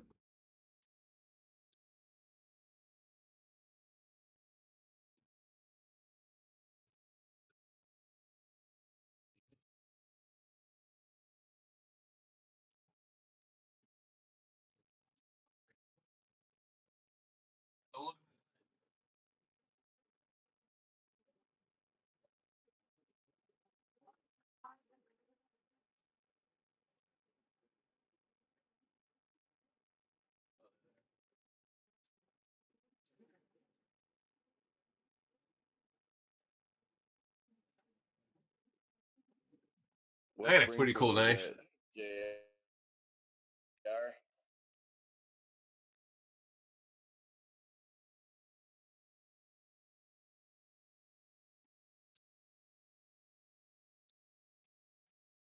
This strat is unmatched. Bank big on CCL dump, now cashing out on its empty space to the upside. Oh, dude, fuck yeah. Yeah, this is my knife. I got 2 of them. It's a 9, Raymond. And you just wrap this around your wrist. I almost cut my forehead open. You wrap this around your wrist, and then you're the god of war. I got an XDM Springfield 45. That's my carry. Oh, I love those. The 45 is so nice, dude. Oh my god, I love those. No, that thing, I'll fucking drop your ass from 75 yards with that thing. Dude, yeah, those things are. Why don't you drop your ass right now? Why don't you drop that ass right now? In the yard. How about that? Jarvis, turn the camera on. Computer, let me see. All right, boys, break out the donuts because there's some serious glaze going on. Oh, Lord have mercy. Yo, Shake, my BB gun Your BB gun? Brother, that's a fucking German trench gun, dude. What the fuck? Right there, bro. That's not, dude, that's straight. I play with that shit online. I play with that shit on fucking. Goddamn, what? Shake, my favorite weapon. Did you paint that picture with that weapon? That's pretty cool. That's some shit you dive off like a roof. Like Assassin's Creed or something. You said too much information? Welcome to the chat, brother. I want that John Wick 9mm, but it's $6,500, bro. I'm actually in the market for a new one. I don't know what to get though. I'll send you some pictures, bro. My boy's a cop, so you can buy shit off of him. Oh You shit. can buy. He can sell it to you. Yeah. Well, in Georgia, dude, you just buy them and fucking tote them around. Oh, You don't need yeah, shit. dude. Yeah, you're out there, bro. In California, dude, they don't even sell Glocks no more in California. They stopped. Damn. So shit over here. Nope.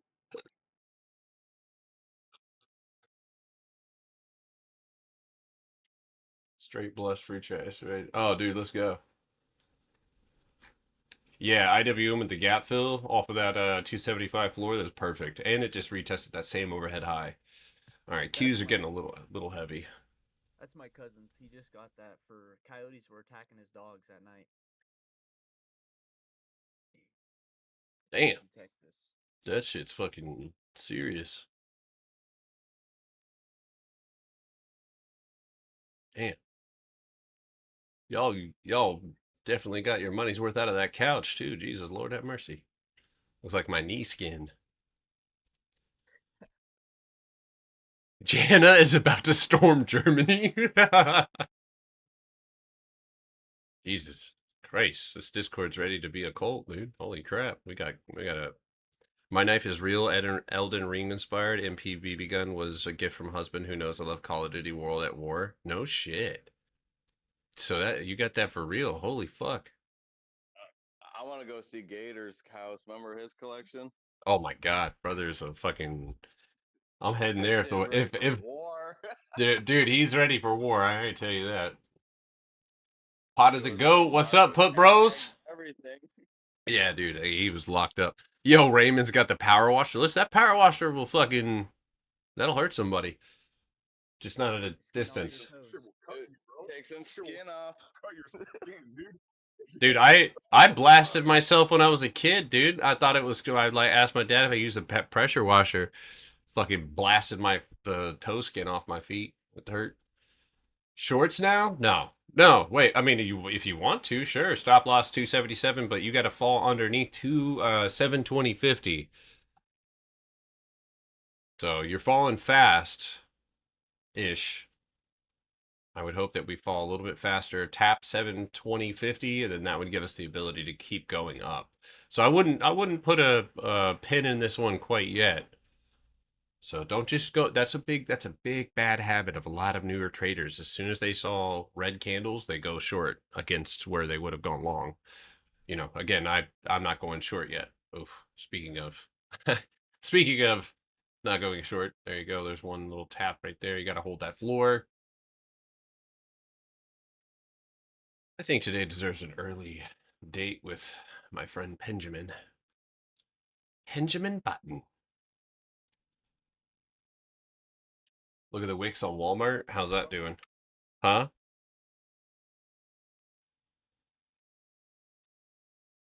What you say, puppy? I said, wait for me, bro. I'll be home in a few hours. I'll be home. I got some questions to ask you later. Okay, yeah, ask me questions. I don't want to lie, bro. Yeah. Surprised I didn't already get... I'm surprised I haven't already been banned today, my boy. Yeah, fucking... I don't know. Yo, Potter, have you taken a look at NVO? I have not. Did that do the thing?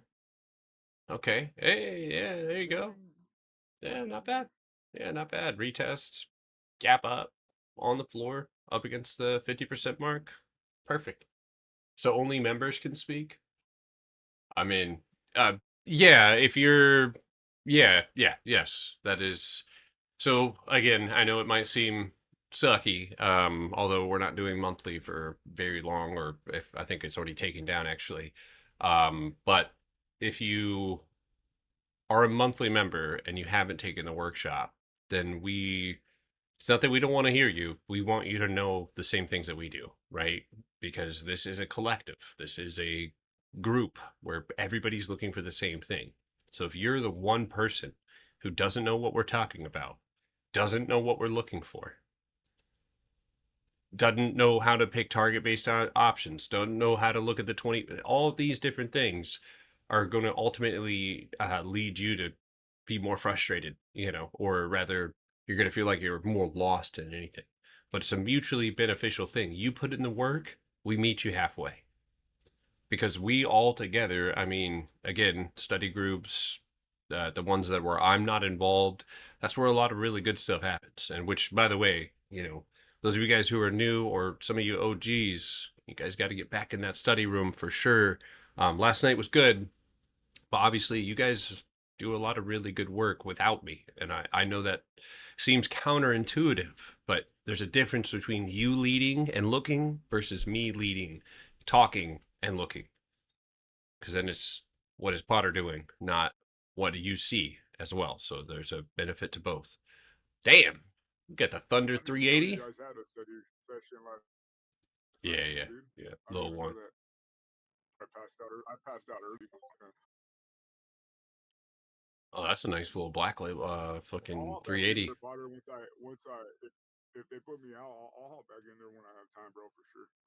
Yeah, no pressure. Yeah, I mean, everybody's got lives, but obviously if you want to have a study group, and also if you don't use the @everybody button, nobody's gonna know that you're doing it. So if you want to go in the study room by yourself or with some people, just say, hey, I'm going to the study room to look for stocks, tag everybody and hop in the study room. And, I'm not going to promise that anybody shows up every time, but if you show up on a Saturday morning at 9 o'clock, I don't know if anybody's going to show up. So yeah, looks like, dude, our Discord's got some pretty sweet guns.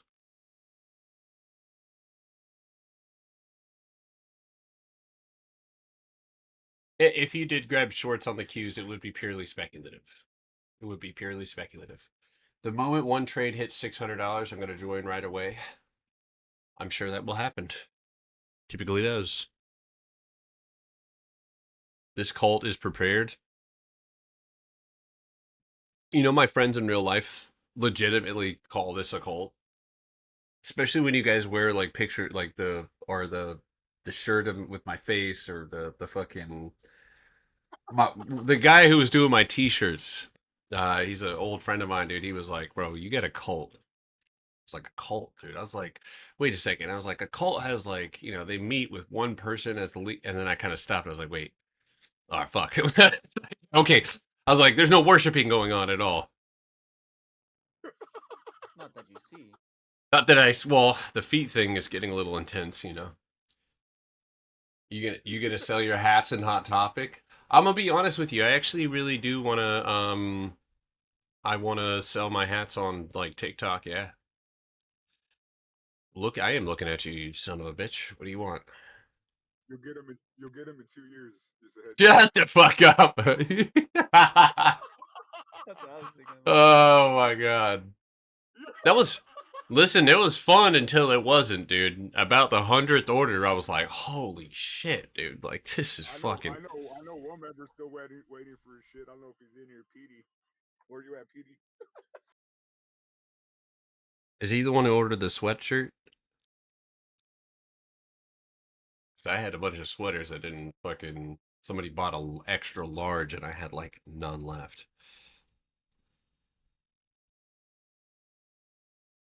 Alright. Alright, let's see what IWM is. IWM gap filled, it's going red. Sitting right on that floor. Yep. Yeah, right. Qs. They're just retesting right now. Just retesting. So watch for that maybe 5-minute, 3-minute punchback. Kind of punch. It's not a punchback. All right. So real quick, if we are under that level at 720, specifically 719.40, yes, down would be the likely diagnosis here. But yeah, little speculative short on that one. Oof, great bounce. Jesus God, that was a great bounce. Hey Garrett, have you ever thought about doing something around like because your understanding of hedging and the way that you control your plays, the way you orchestrate your plays from a strategy perspective Hmm. is what I've ever seen, certainly, and I'm sure what other people have seen. Have you ever thought about not necessarily like telling people what trades you're getting in beforehand or anything like that, but Hmm. putting together how you handle different trades, different situations, things like that? Because like the way you hedged with Meta the other day, most people wouldn't think to do that. They would just buy one side and then they would buy the other side and call that a hedge.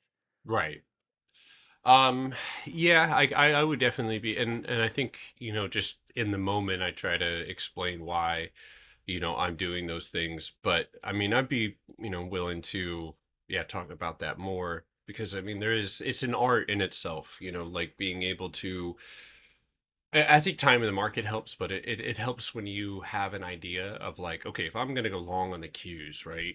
Then if I can't afford that other side of the hedge, then I'm going to go look at one of the correlating assets, something like that. But yeah, I'd be willing to do something like that.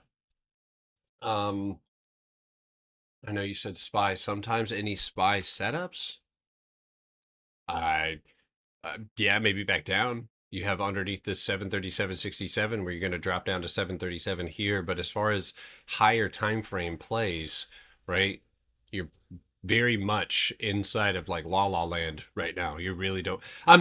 This is a place where we could see rejections and continuation down. Every single ETF has retested, say for IWM, retested the levels that it dropped back down underneath. And now, right, continuation lies literally, I mean, look at the 30-minute, literally directly above you. So if you're looking for a play, you're waiting for the floor to get recovered so you can play the gap fill to the upside, or you're waiting if you're going down, and this is where people, smart traders, right, are waiting for their signals and they're not playing the in between. This is the fucking in between. This is in between. Obviously, you have that 30-minute wick right there. If you lose that, you'll drop back down. But none of that is my concern because I'm not going to be trading unless you're scalping. If you're scalping or day trading, then yeah, certainly above that floor you could, benefit. But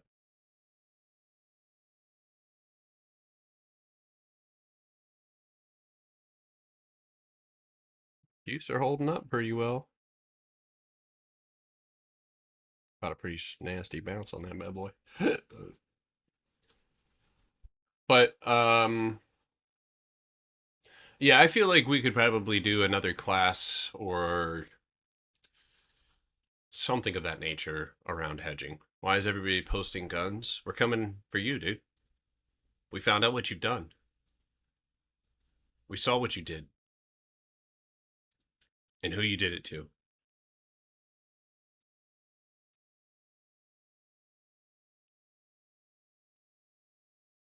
I added to my position on the retest, rise and shine. If you did, that's 31% extra. Because I did too. I did too. I thought this was a trading community. You know what, Zebo? Welcome to the gun show.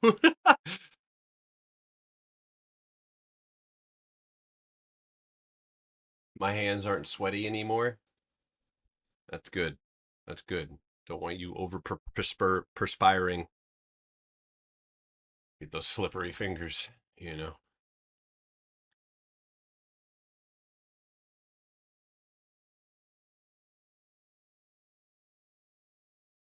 feel like something weird's about to happen. What's the schedule? Is Trump supposed to talk here soon? 44 Magnum with the hunting scope. Who is that? Is that you? Is that you, Zebo?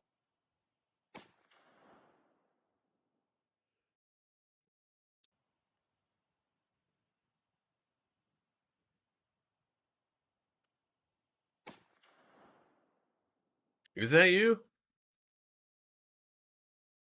Handsome young man. Hey Potter, have you taken a look at A-Lab recently? I have not. No. The last time I asked you about it, which was about like 3 weeks ago, maybe a month ago, and I was asking you if I should like was looking into the all-time highs at like 2 something. That shit right now is at 411. Good God. Ooh, boy. Yeah, that thing fucking, it's like MU.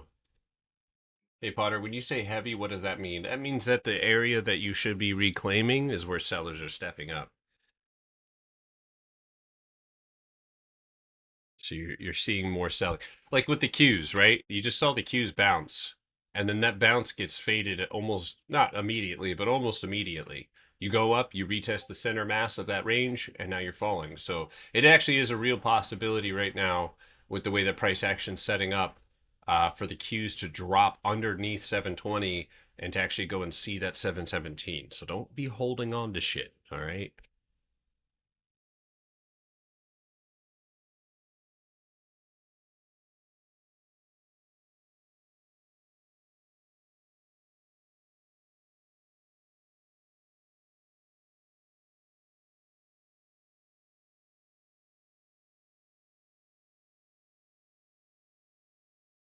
Low-key forgot I was sharing my screen. You looking up some Gouda stuff? What you doing, dude? I was messaging my boys to play some Rust here soon, and I said, "You goontards ready to play or something like that?" Oh my fucking God, dude. Sorry. I'm a little bit different when I'm with the kids my age. With the kids my age? Let's use a different verb. Let's use a different adjective or whatever. The young adults. It's getting worse. It's getting worse. Just mess with you. I'm sorry. I was thinking to myself, that didn't make it better. Yeah. Just play with the young adults. All right, bud. All right. You elders want to play? You kiddies want to play a game? A little rusty? Want to play? Ice cream. Hey, you boys want to come to my basement and get some popsicles? Hey,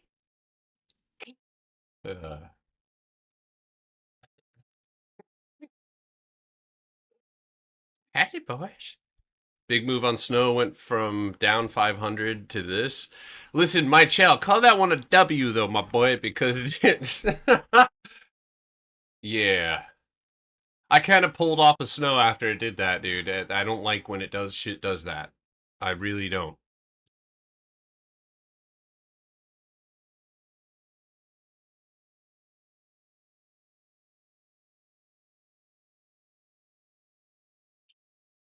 Zebo, why didn't you post the full version of that video? What do you mean? You didn't post the rest of the video that you made. With Magnum? Yeah. What? That's all right, guys. I got the rest of it.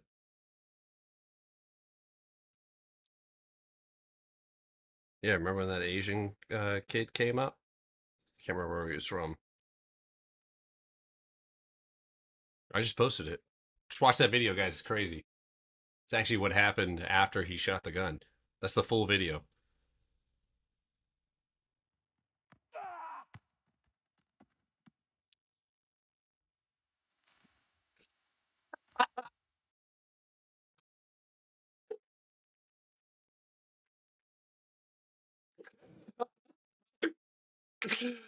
Uh, 1K this week. How we doing, Potter? I'm great, man. I swung short and then played it long. Still got some longs, but I'll be cleared out of those under 719, 47. And calling it a day.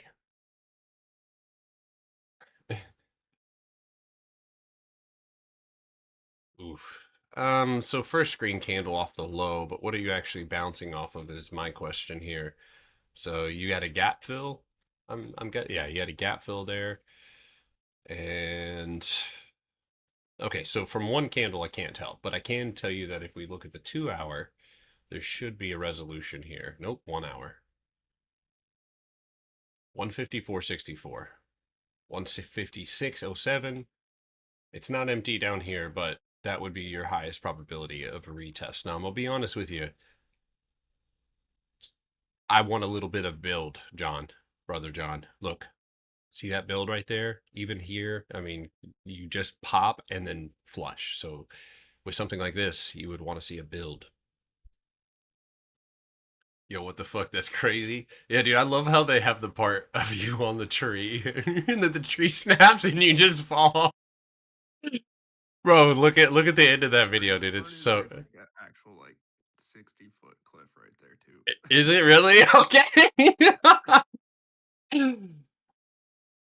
Here, this TikTok you guys didn't get to see. This is Zebo shooting his gun.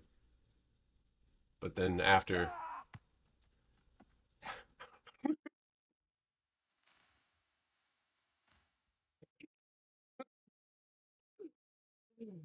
I like how a camera falls. Yeah. Yeah, sorry for using all that water, but that was worth it, dude. That was worth it.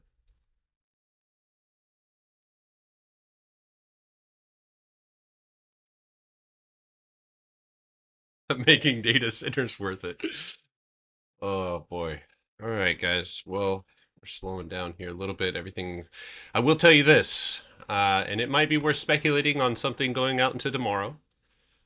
Be careful. All right, we haven't lost anything, but underneath that 717, I do think that we have a high probability of reversing here. We popped up, we failed that imbalance, and now we're pulling back. Grab some speculative Q puts just in case. But other than that, I'm really happy with how we did today. Gap down, make the money, play it up, make a little extra money. Runners, obviously, stopped out of those, but I got some JMIA 550 puts for July 10th. That's not bad. How's that doing? Holy shit. Yeah, free falling. Okay, so you're just underneath 630. That's the next step down, $6. I want it to drop all the way. I feel you. Lauren Celeste, thoughts on MU?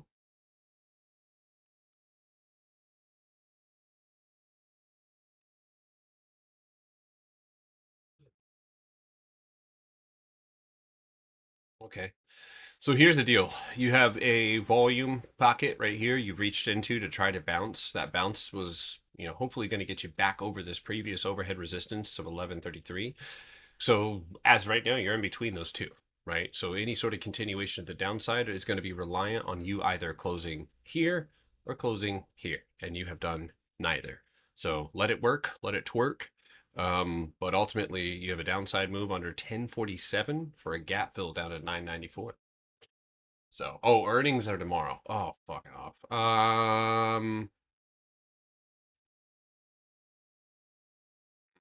That's curious.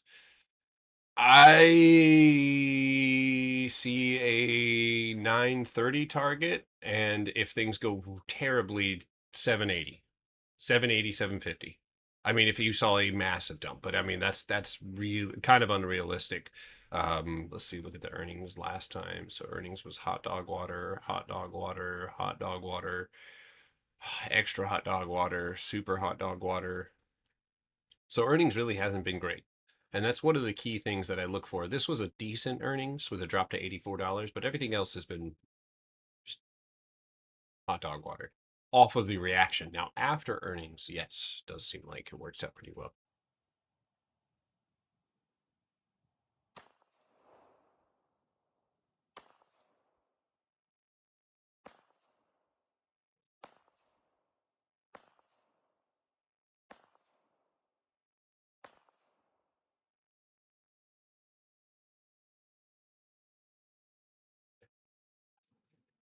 I like hot dog water. I mean, it's a good place to get sodium, if you're deficient in sodium or gelatin. Not you smiling after the gunshots. I was watching Zebo's video and I just had an idea. I just made myself laugh. Sorry, Zebo. That was a great idea. You don't even know what it is. I got another new one.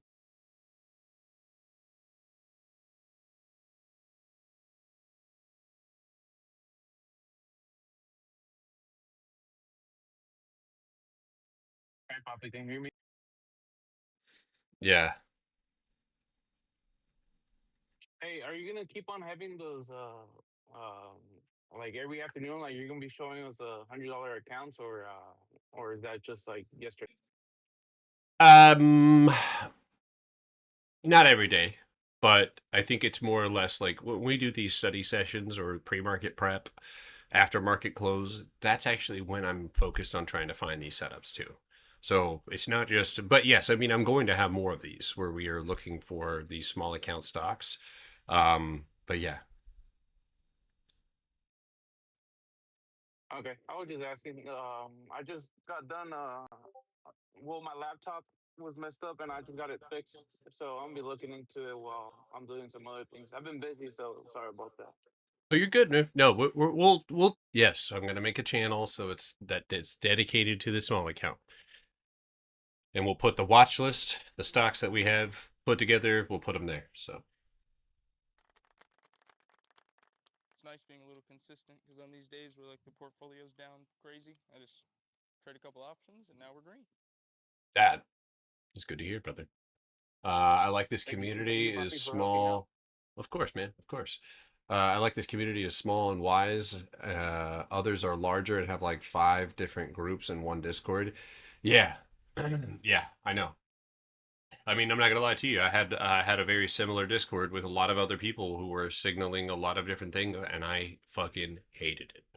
I hated it because it was like, you know what it does? People, unfortunately, and this even happens with members. Like someone will join, they'll get really good, they'll get good really, really fast, and of course, everybody wants to hear what they have to say. Totally understandable. But with a signal group or a bunch of people calling out different things, you have people picking favorites. Like this week, oh, Potter's killing it. So then you stick with Potter's trades. And then, oh, this guy just put out that trade. That trade went crazy. Now you're chasing him. So you end up chasing like the signals. And then whoever had the hottest signal, you're chasing that one. Because it's theoretically going to increase the probability if they caught one. Well, then they should catch another.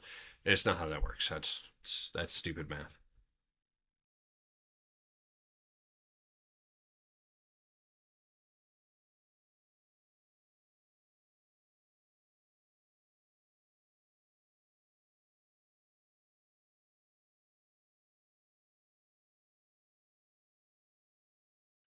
This is going to be a good one, Zebo. This is going to be a good one. Ivy, will you do we have a small account? Will you put one? Okay, yeah, after do that too. Okay, I see small account charts. We don't need that out. I guess by live trading, just make small account. I don't know. Small account something. People get to acting like groupies doing that. I like how you preach to be independent. Well, that creates an environment where like you can walk away. You don't feel like you have to be here. You know, like you can. I do that more. I literally one of my favorite messages in the world. I love when Coors DMs me because every time he DMs me, it's because he's hit another new level and I don't know what he's doing. I don't know how he's doing. I mean, like I know how he's doing it obviously, but I don't know what trades he's in. He doesn't send me, sometimes he'll send me like a big fat gain, but it's like, dude, that's one of my favorite things because it's like, dude, I made a real difference in somebody's life and it's paying off for them. That's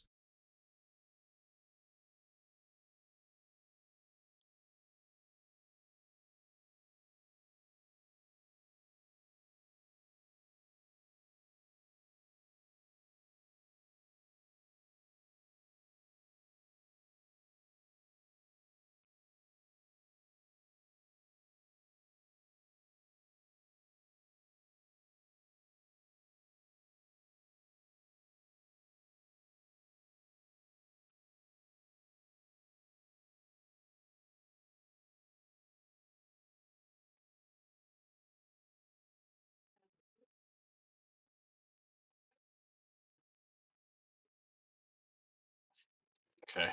Thank you today. Grew my entire portfolio by 13%. Now use 1% and start over again. Just do it again. That's amazing. That's amazing. Cougars. I must have misheard that. I said I love when Cougars DM. Did I say that? I mean, if things don't go well in my marriage, I guess, I think he said like He Poop said Bros Coors. or something. Yeah. He Coors. said Coors, bro. Oh, I hate to say Cougars. yeah. I mean, yeah. Once I get the capital, I can join your Discord. What should I study? You should study my YouTube channel and watch these live streams. You're already doing it, by the way. A lot of people come in here and they're like, "How do I start?" You did. You literally are doing it right now. If you don't know how to start, where to start, right here. Because the first thing, right, and this is what I don't want for people, is that sense of fuck. That sense of not having any information is literally like the foundation for fear. And so your instinct is to find somebody who knows how to navigate the space. Naturally. But once you what the fuck does that say? Yeah, rewatch the YouTube. Yeah, it got to have a cougar on the side for protection. Yes, we do. I forgot, kind of lost my train of thought there. But yes, once you get in there, you're going to be focused. You're already doing it right now, but you're going to be focused on the workshop or my YouTube channel. That's going to be your main focus. Oh yeah, what I was going to say is when you're new, that's when people are able to take advantage of you the most. But once you start putting just a few fucking pieces together around you of what like you're looking for, that fear starts to subside.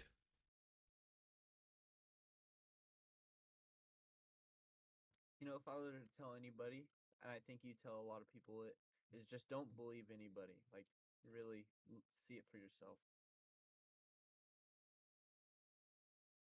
That's what brought me to Mr. Potter here, is not believing anybody. If it doesn't make sense, it doesn't make sense. Trust me, it doesn't make sense. Yeah, exactly, man. I don't believe you. I don't believe you either. Well, finally Mr. Potter, how about that? And he should be our signal to... Neither do I. I don't believe him either. You're blindly asking us to blindly follow you. You're good at walking blind, period, so...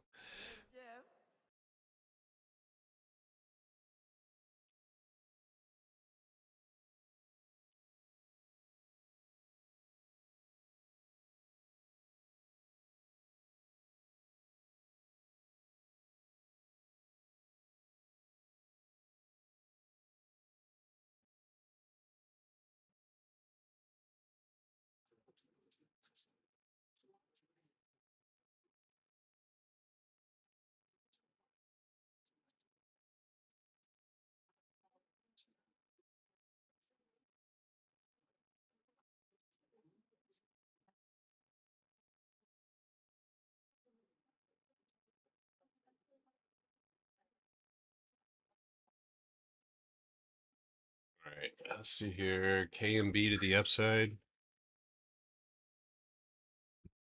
Kimberly Clark. That's about as clear as it gets. You've got a breakout outside of the consolidation. You come back, you retest. Now you're building. You've got remaining empty space and a clear overhead resistance. So what's up? Oh, what's up?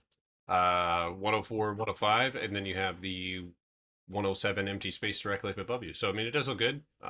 Today's obviously a better day because you were above that 103 mark. So took my account from 200 to 1.4. 1.4 what? 1,000, I would assume. I hope so. He's talking $1.04. Like He said, 1.4K. is that what you're saying? Jesus Christ. Sitting here watching you guys print and me not throwing money in randomly, me not throwing money in randomly is fixing my emotions. Literally. Literally. All you have to do is start with resistance. That's literally it. Start with resistance against your own impulses. Just wanting to not to do something like that is actually super beneficial. Zebo, have you ever shown them the Battle of Zimbabwe? Zimbabwe? Check that one out, dude.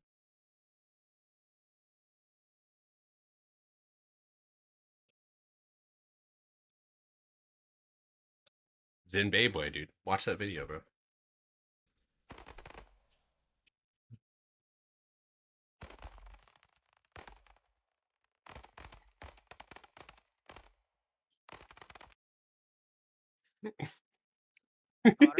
Yeah, what's up, boss? I'd like Hello. to propose a case study. Okay. Talk to I me. would like the last 3 years that you've taken vacations. Uh-huh. I want to look at those times, and I want to look at why the market goes down every time you take vacations. And I want to ask, what's going on? I think that the reason I've actually thought about this a lot. I think that when who is what? John Pork? Who is John Galt? Atlas shrugged. If you I don't can know. explain, move on. That's kind of where I'm hitting at. That you're in a Discord that gives Discord signals. So when I see opportunities run dry, and this is my honest, because I don't know why. I mean, like I think it's just timing, because I don't want to go on vacation when I see clear, crisp, golden opportunities in front of me, and that's what this entire market was, basically since April to fucking, a couple weeks ago. That being said, if I do my job, right, and I make a bunch of money, then at the end of that run, when I start to see the opportunities start to dissipate, and I see the potential for long periods of sideways trading action, my instinct is to leave. And I think that just without conscientiously seeing what I'm doing, reflecting on it makes me feel that it is just me practicing that same risk management of walking away when I win, but just on a longer time frame. And I plan to do the same thing, next go around. I mean, I'm probably going to take another little week vacation. I'm looking at rentals right now, literally. But yeah, I'm more like, I mean, it's not, it's difficult because, like, it has been almost it has been every single vacation that I've ever taken that we see the market pull back to some extent. So coincidence as the correlation these days. yeah, I know. It seems that way, but it's not. I think I just know when to walk away, man. Like, maybe that's just, maybe I don't even know it, but like, I mean, I do know it, because when I see price rip for fucking 3 weeks straight, and then all of a sudden we open up and what's mad funny? If you go back on the cues, this right here, and then that first start of the pullback, that's where I actually first started talking about a range, about this being that potential large area that would be the same difficult QQQ trade, right? So think about it. This is actually pretty interesting. Vacation, right? I think I came back, shorted the market, we shorted it down, then we played it up. We get all of this, and obviously we saw a lot of tech stock giving us money, a lot of really great trades taking off, and then when we see this big, wide fluctuation in price, all of a sudden I'm thinking, all right, it's time to vamonos. It's time to vacation, because, like, the opportunity for me to be able to do what I just did is going to be that. Listen, that's with every strategy. Every strategy should have a period in which it doesn't work. When does mine not work? Typically inside of an area of tight consolidation. Is that okay? Yes, because that's where the least amount of money can be made. So I don't really, again, subscribe to, trying to force a trade into it. But it's also like self-control too. It's like, dude, I made $150 fucking $1,000. Like, if I gave anybody in this motherfucker, or anybody in here, got 150K, maybe except for Nunya, they're gonna go and take a little break. You know what I mean? So that being said, it's just, I think it's just me seeing the end, or the temporary pause in opportunity. But I don't know. Let's keep it up though. You know what? Honestly, whenever we rip or something like that, a lot of times your targets are. You said it the other day.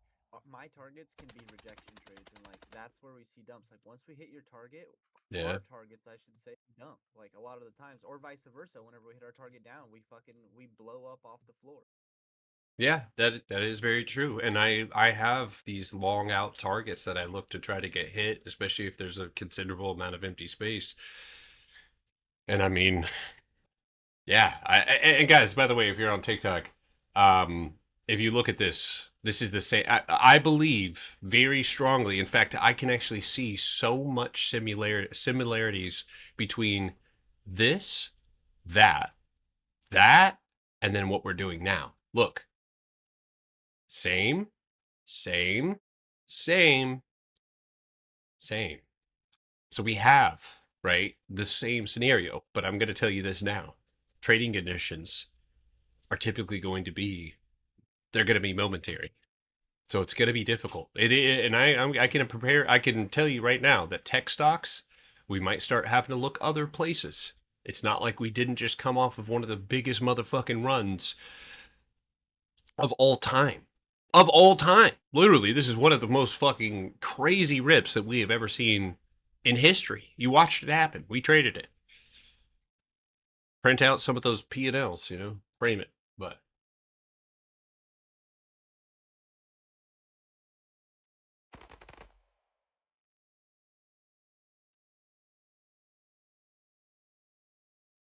damn, you shooting mad late. Man.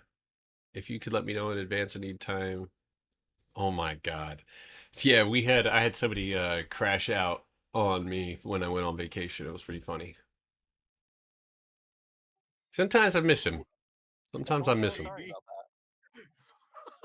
shit was so funny, bro.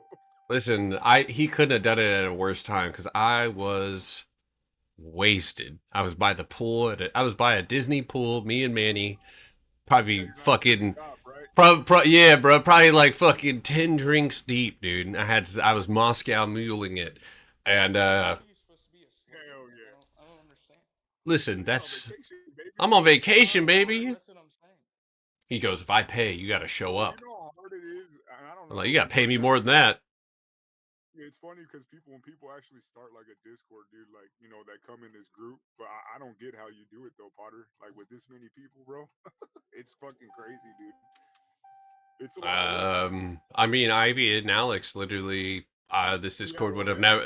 Yeah, I mean, without them, I wouldn't be able to do this. I mean, they're just as important to this whole process. I mean, Ivy changed everything. I mean, straight up, she picked somebody in an opposite time zone. Yeah, I remember Ivy would message me and she would be like, "Will you please give me something to fucking do?" Because I didn't know what to do. I didn't know what to tell. I just was like, I need somebody to restream and clip this shit, and then I'll figure out the rest. Like, she's like, please, for the love of God, will you please give me something other than this to do? But it was like I had to learn, and this was one of the things. It's actually a really good book I have back here, guys. Ivy and Alex, you guys not the reason I hired Ivy, like personally. But like this book is called Who Not How. And it taught me that just because I like to have like control over the outcome, right? Or to me, if I care about something, I don't want other people involved. Or I think that that's my way to make sure that the image that I'm trying to create or the whatever I'm trying to create ends up the way that I am visualizing it. But that also becomes super counterproductive as you take on a huge fucking amount. I was about to say load, but you take on a huge amount of responsibilities. Now you're stretched thin. My trades, I'm gonna be honest with you, before Ivy came, not as great. I was way more stressed out, and I actually had a lot of thoughts of like maybe I should not be, like maybe I should just let people watch and like that's it. Because having to do both and manage people's memberships, get people in the morning, that's too much. It's too much. And as much as I wanted to do, yeah, it is a lot. And I'm not going to say it's not worth it. It's worth it to see people win. But at the end of the day, if it takes away from my ability to navigate the market, then what the fuck am I even doing this for? So Ivy literally allowed for me to focus on what I do rather than focusing on how the group or like the structure, or and she just has that natural talent for being able to like see what's, I think, wrong with something or need how to make it smoother. Um, so she's just, big shout out to Ivy and Alex. Hey Potter. Yeah, what's up? Hi, can I ask you a quick question about Jamia? Mm. I'm trying to find a good contract, spread, um, expiration. Like I'm not feeling confident about what to choose and when. Are you in this one? I'm not. I want to get in. I want to get in, but the spreads are really bad, and I know you're familiar with it because you've traded it a lot. I'm I not really have, sure yeah. how far out to go. Okay. Well, my first instinct is to tell you if it doesn't make sense or if the spread is difficult and it's making it harder, then it's probably not something that you want to try to put your money into. And I'm going to say this as well. It might be something that you have to chalk it up to the game. And because I'm going to be honest with you, I would have wanted an entry here, or even at minimum at 630 on the floor. Now, the tough thing would be you have to grab an expiration that allows for you to be able to tolerate a move back over that 630 mark, which, I mean, I'm sure it's but with wide spreads, that's only going to make that even more difficult. So let me see if I can look at the contracts a lot. Sometimes I have to, and I've gotten really good at this, is like sometimes there's just tough pills to swallow. And if I can't find my place inside of it, I mean, this was good when we talked about it earlier, but now that it's lost these floors, now that opportunity is starting to slip away where you're buying the contracts that people are already in and they're already up on. So now that being said, we would expect for the majority of this empty space to get filled down to 608, maybe $6. I would say, and it's Jamia, but it's almost already there. So 9 days out, yeah, the spread gets a little bit wonky right there. And with such a low price stock, you end up having a $10 spread in the money. But I'm going to tell you this, you go more than 2 or 3 steps in the money and your spread's going to get disgusting. So for any 9-day out contract, that's not good. And I would not accept that. The spread is also disturbing on the 17 days away, with the spread 3 strikes in the money being at 85 at the bid and 155 at the ask. So it doesn't look like that. While you might be able to get away with it when it goes directly in the money, you would not want to hold it deep into the money. This is actually one of those stocks that you would actually end up losing money the further it goes in your direction. So it seems like there's a lot of red tape, barbed wire around this trade, and it may be a better decision to start looking for a new one. That's my thoughts. And again, I think while it does look good, it is heavy. I trust that at minimum, we should be seeing a tap. But if this is already going to go all the way, right, it's going to be difficult for you to set a stop loss around that, unless you're, maybe on the 3-minute. So I feel like if I was, at gunpoint right now, well, if I was at gunpoint, I'd be dead because I wouldn't take this trade. But if I was to, have to take this trade, it would have been under that floor. The further you get away from these structures, the harder it begins, or it is to hold them. But the safe entry would have been at 630, no, because of that last. I mean, if I took it earlier, that would have been a little more speculative and a little more reckless, cheaper. But for me, it would have been riskier. No, I disagree. No. So how many times do you bounce off of this? Once. And I would even say that's really, what was that, an earnings gap down or something? No. So you gap down, right? Or flush down and then gap right back up to what ends up becoming the more well-established floor. Jamia like 668 and 650. So if that's what kept you doing boing, boing, boing, boing, and then you lose it, that boing's gone. And now all you have left is a gap fill. It's pulling itself back up right now as we speak, actually. Now, that being said, while you could say, yes, that is the safer entry, it's still the later entry because we do. This reminds me of Circle. right? Kind of in that way that I took circle a little bit earlier, because I knew that if I tried to take it at that overhead high, that it would end up probably reject. That would be the more difficult place to take it. So I want to take it a little bit early, so that way when we hit that, I can make that decision to get out. And that played out really well. Obviously for me to get out. But that being said, when something that supports and holds a stock up, this is not included in that conversation, right? It held a stock up in a way, right? But this is where that volume does its job. So ultimately losing that means that you've lost the thing that has kept JMIA bouncing back up all the way to 875 at the highs, or at minimum at the 820s. So that being, does that make sense though? Right? If Yeah, I okay, understand. I was waiting because I was trying to do the safer thing, but understood. again, now I understand. Yeah. So the safer thing in this case, I think would, and because the spread is trash, they're real. It takes your safe, the less safe, right, or the less the more variables you stack onto this, right? You've got the poopy contracts, then you've got the floor has already been lost, the wide spreads both on longer and shorter expiration contracts, the deep in the money loss of value. Intrinsic value is depreciate, huh? Is paying more attention to like really prioritizing cost basis. I know you preach this and I'm just now catching on, but like cost basis is the priority. And if you take a break on cost basis to the upside, you have, you know, you could be 30% green by the time it's at the ceiling. Oh shit, we reject, boom, you're out. You know what I mean? Yeah. Rather than trying to take it on that break every time. And yeah, it works a lot, you know, that's our strategy, but plenty of the times, you know, like you always preach, the false breakouts have gotten me so many times on an entry leaving the box, or like you say, shorting the floor. But you know, rejects at the ceiling, you get in the downside position, wiggle room. Like that's been a big shift.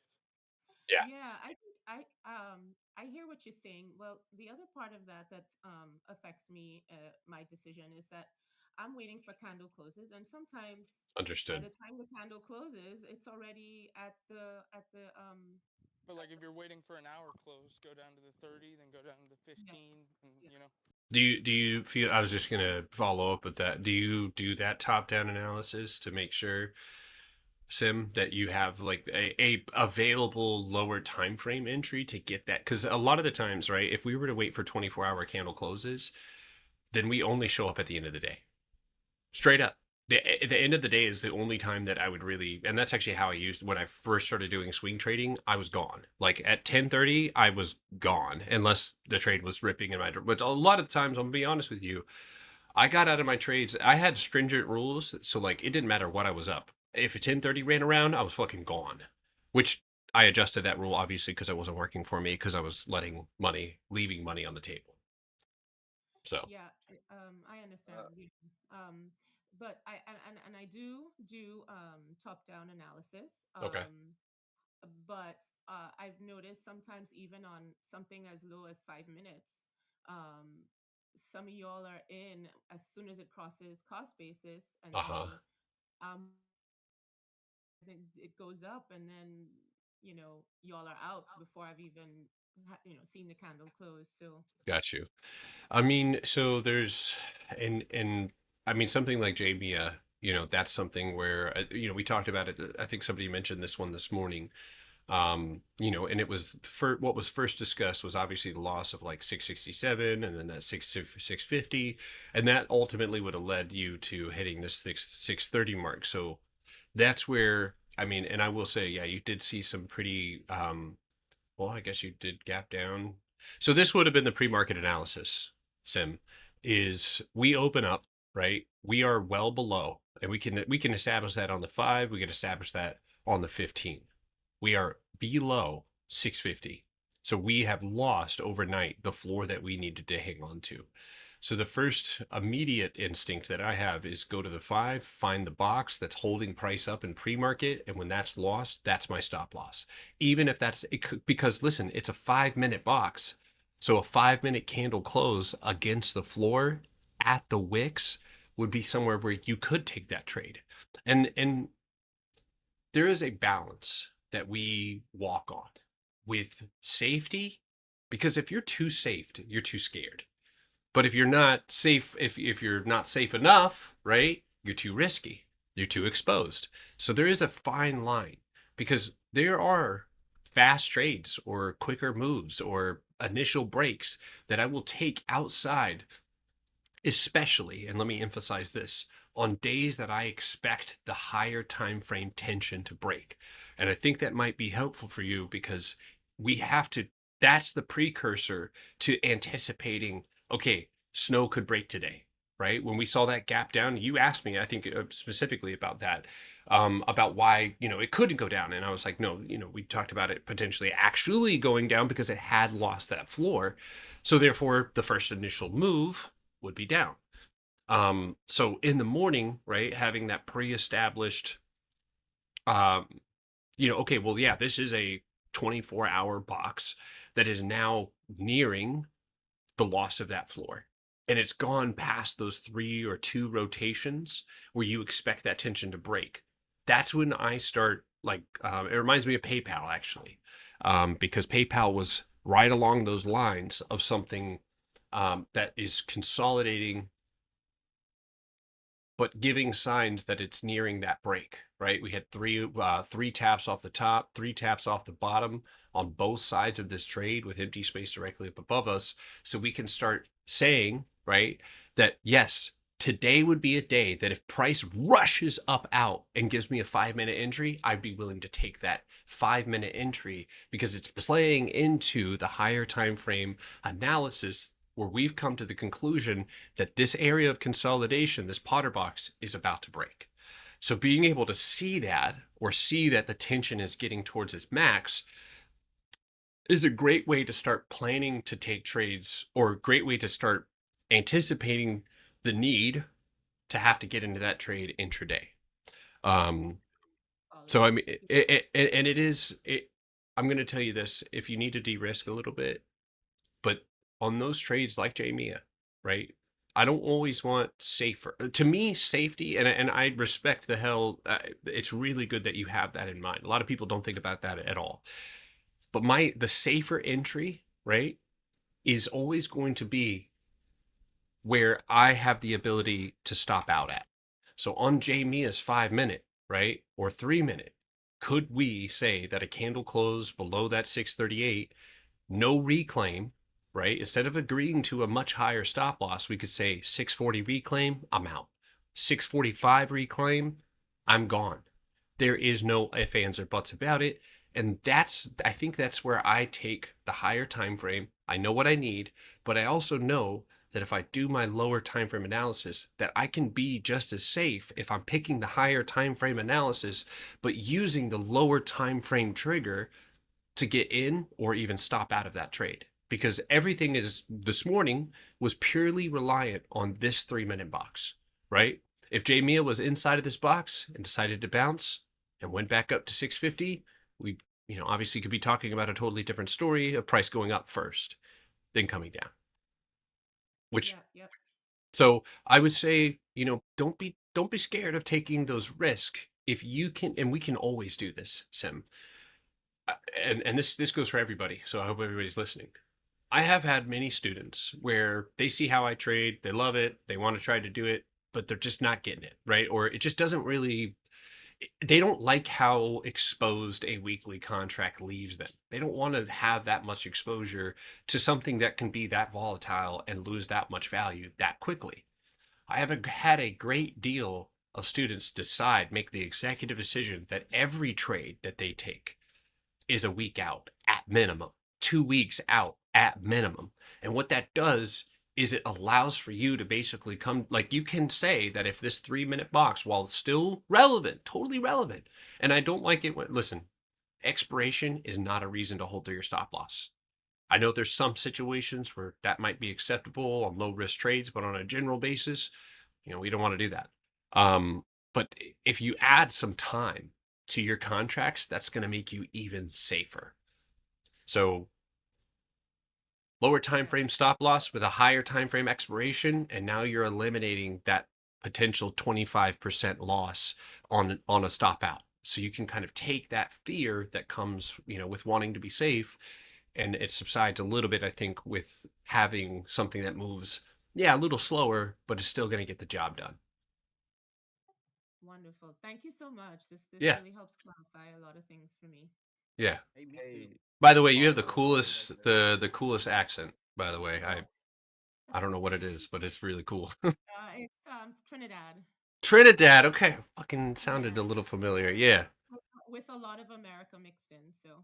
Okay, cool. I had a lady from Trinidad and Jamaica scream at me simultaneously, and it was one of the scariest moments of my life. I can tell you that for sure.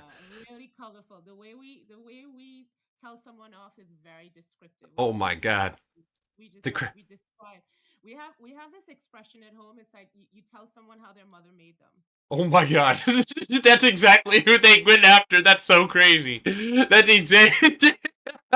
That's fucking hilarious. Yeah.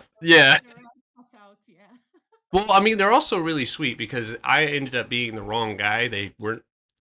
I was not the person who was afflicting them. So the apology, because listen though, I'm telling you, when she hit me with the bumbleclot, dude, I didn't know whether I should be happy or sad because that was like kind of a euphoric moment for me. I was like, did she just call me a bumbleclot? And she must have been like, why is he so happy? That's the worst thing I could have called him. I know. After I found out what it was, I was like, oh my God, what a fucking insult. Hey, Potter, real quick. Cuss words are pretty intense, yeah. What'd you say, brother?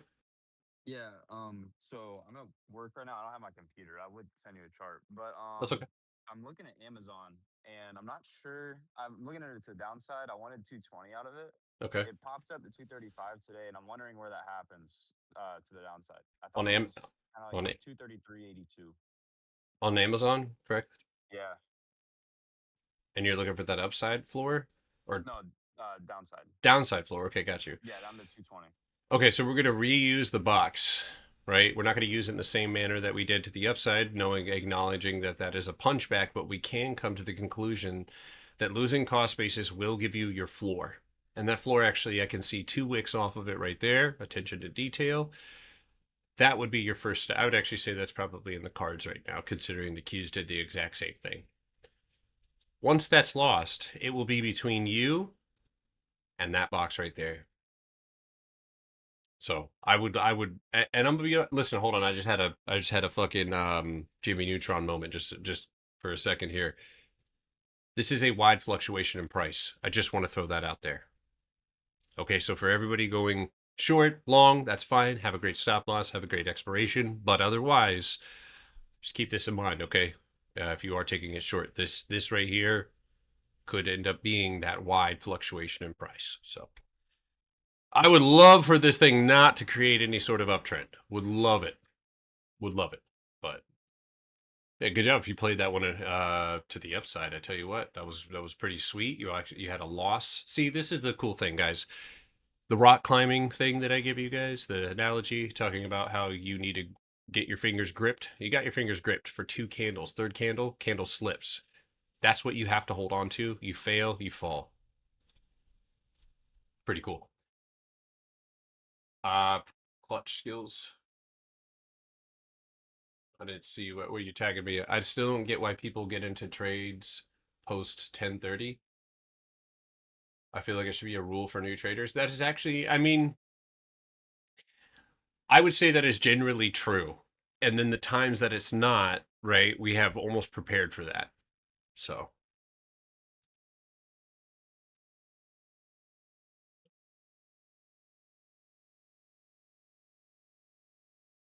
we know some of the same people. Ooh, that is a crispy Blackhawk right there. How did that cameraman take those pictures there? I ain't gonna lie to you. What the fuck? Bro got his fucking clock cleaned. Little haircut. Wow, that was heat. Thank you. What? Oh, me talking? That's just a little analysis. All right, it is 11:30. I am I'm gonna go ahead and start moonwalking my way out of here from TikTok and YouTube. So hopefully you guys were able to capture some of this. If you caught my, oh my God, oh no, I didn't even look. I had an alert set on I have an alert set on the Qs right now. Ooh. I might stick around, actually. Hold on. We might have to stick around on that one because all we have is one little thread at 113.40 that breaks and we fall more. I want the oi oi oi. I want the gap. What do you look for in swing trades? You be killing shit. My strategy. I mean, again, anybody in here who wants to learn it, that's so I am looking for consolidation, tight tension, with empty space in the direction that it's heading. In this case, I'm gonna be honest with you. This is not Potter box strategy. This is my ability to navigate and understand price action and the conditions, geopolitical conditions that the market is presenting to me. I see 3 rejections overhead where price is trying to go get a new high. You had a big fat fucking wick that popped you back up after already rejecting once. So you pulled back, you grabbed the volume that you needed, but clearly it was not enough. So after the 3rd rejection yesterday, I took another put. I took one here too, by the way, which is pretty good, but this one even better. So.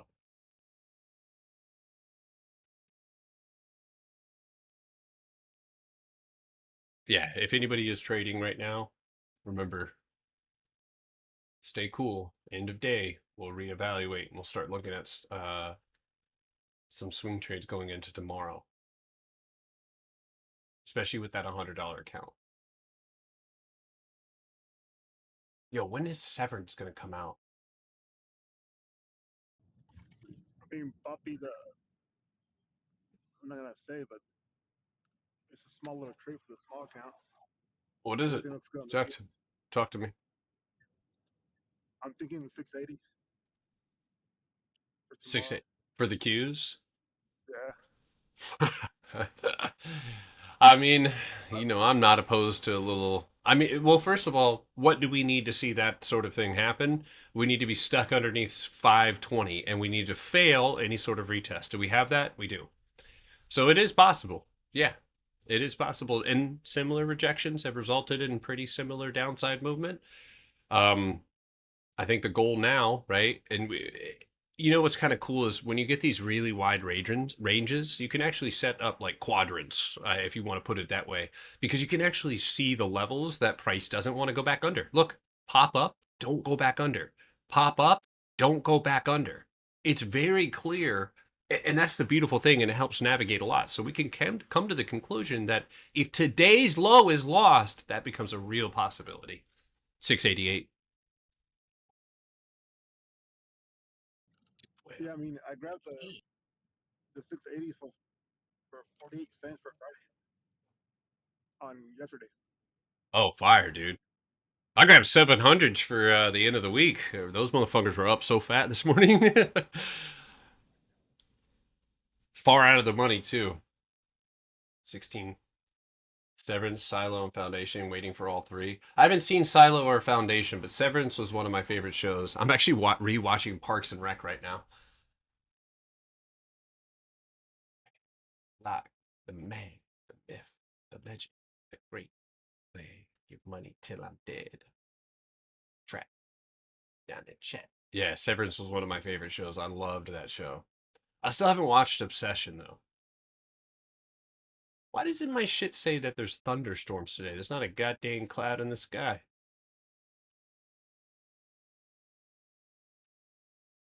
Yes, my line getting 4 calls at one time. It's tied. Engine, but at one time it's tied. Bad Rashad.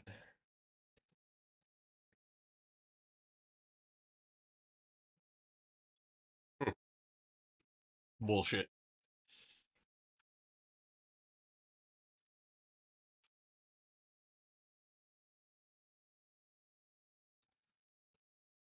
Obsession was weird to me. That shit was like a documentary, seeing some of the clips. Not for what, dude, I had an ex, bro. Oh my God. I had an ex-girlfriend who, as soon as I met her, she was like, "You don't love me." Like, excuse me? Bruh, can you do a quick history rundown on them guitars? Those look tight. Yeah. I mean, I've had this Fender here I bought that one brand new, hot off the press. I don't know, probably like 6 or 7 years ago. I don't know how long ago it was. That mandolin, I had that when I used to jam with some buddies back in the day. I got it for hella cheap because this old restaurant that played music was shutting down and selling all their shit. I just got that electric guitar. It's actually my son's, and then the saxophone. That was supposed to be my son's as well, but he didn't want to play it. So, if you ever play mandolin, I will melt. I gotta restring it. I gotta go get it or I gotta restring it. If you dated a Latina before, then Obsession was a regular Tuesday. I can neither confirm or deny.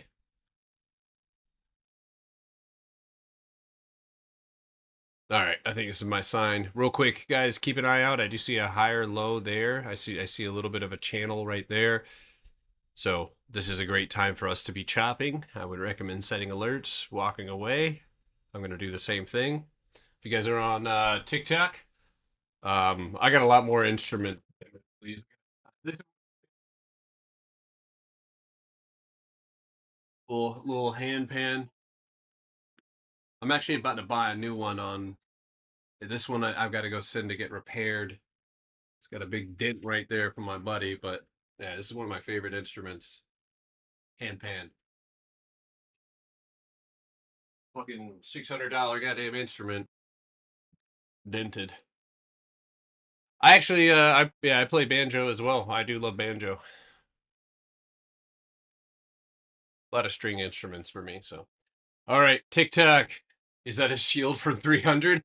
It looks like it, doesn't it? All right, TikTok, YouTube. I will see you guys at 2:30. You guys have a great day. All right, great day as far as trades. Last trade right now is probably, I grabbed some puts. I don't think those are going to work out. It's short though, or it's low risk. But yeah, let's see. Reevaluate as we come to the end of the day. Yeah, yeah, yeah. I wish a motherfucker would, dude. All right. TikTok, you have a good day, okay? Be good.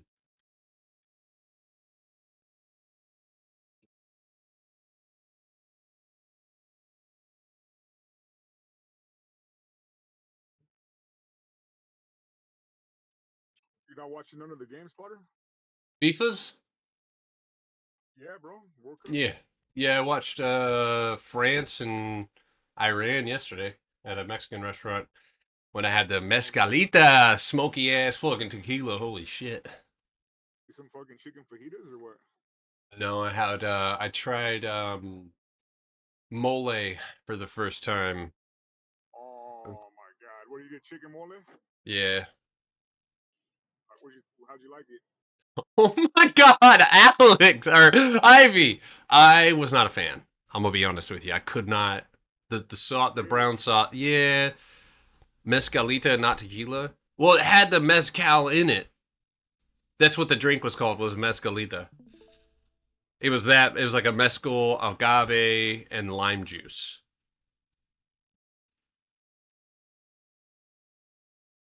Probably at the end of the day with a gold digger ass. Yo, Ivy said, share the stream, bro, or I will hop off. We gonna kill you, Alex. Work time. Oh my god. You see how Ivy talks to? Yo, good boys. Yeah. Be nice, Ivy. God, dog. Yo. That's my right hand lady. Dude, Ivy's wild. Dude, look at this. Look at this TikTok. She don't play, bro. She don't play, dude. She said time to stream. And then she posted a picture of me. Said, we gonna kill you, Alex. Work time. Jesus Christ. Alex, fight back. Fight back, Alex. All right, guys. Big love. Love you guys. Thank you, guys. I'll see you guys 2:30. All right, TikTok, YouTube. Take care. Let him get up. Let him get up. Let him get up.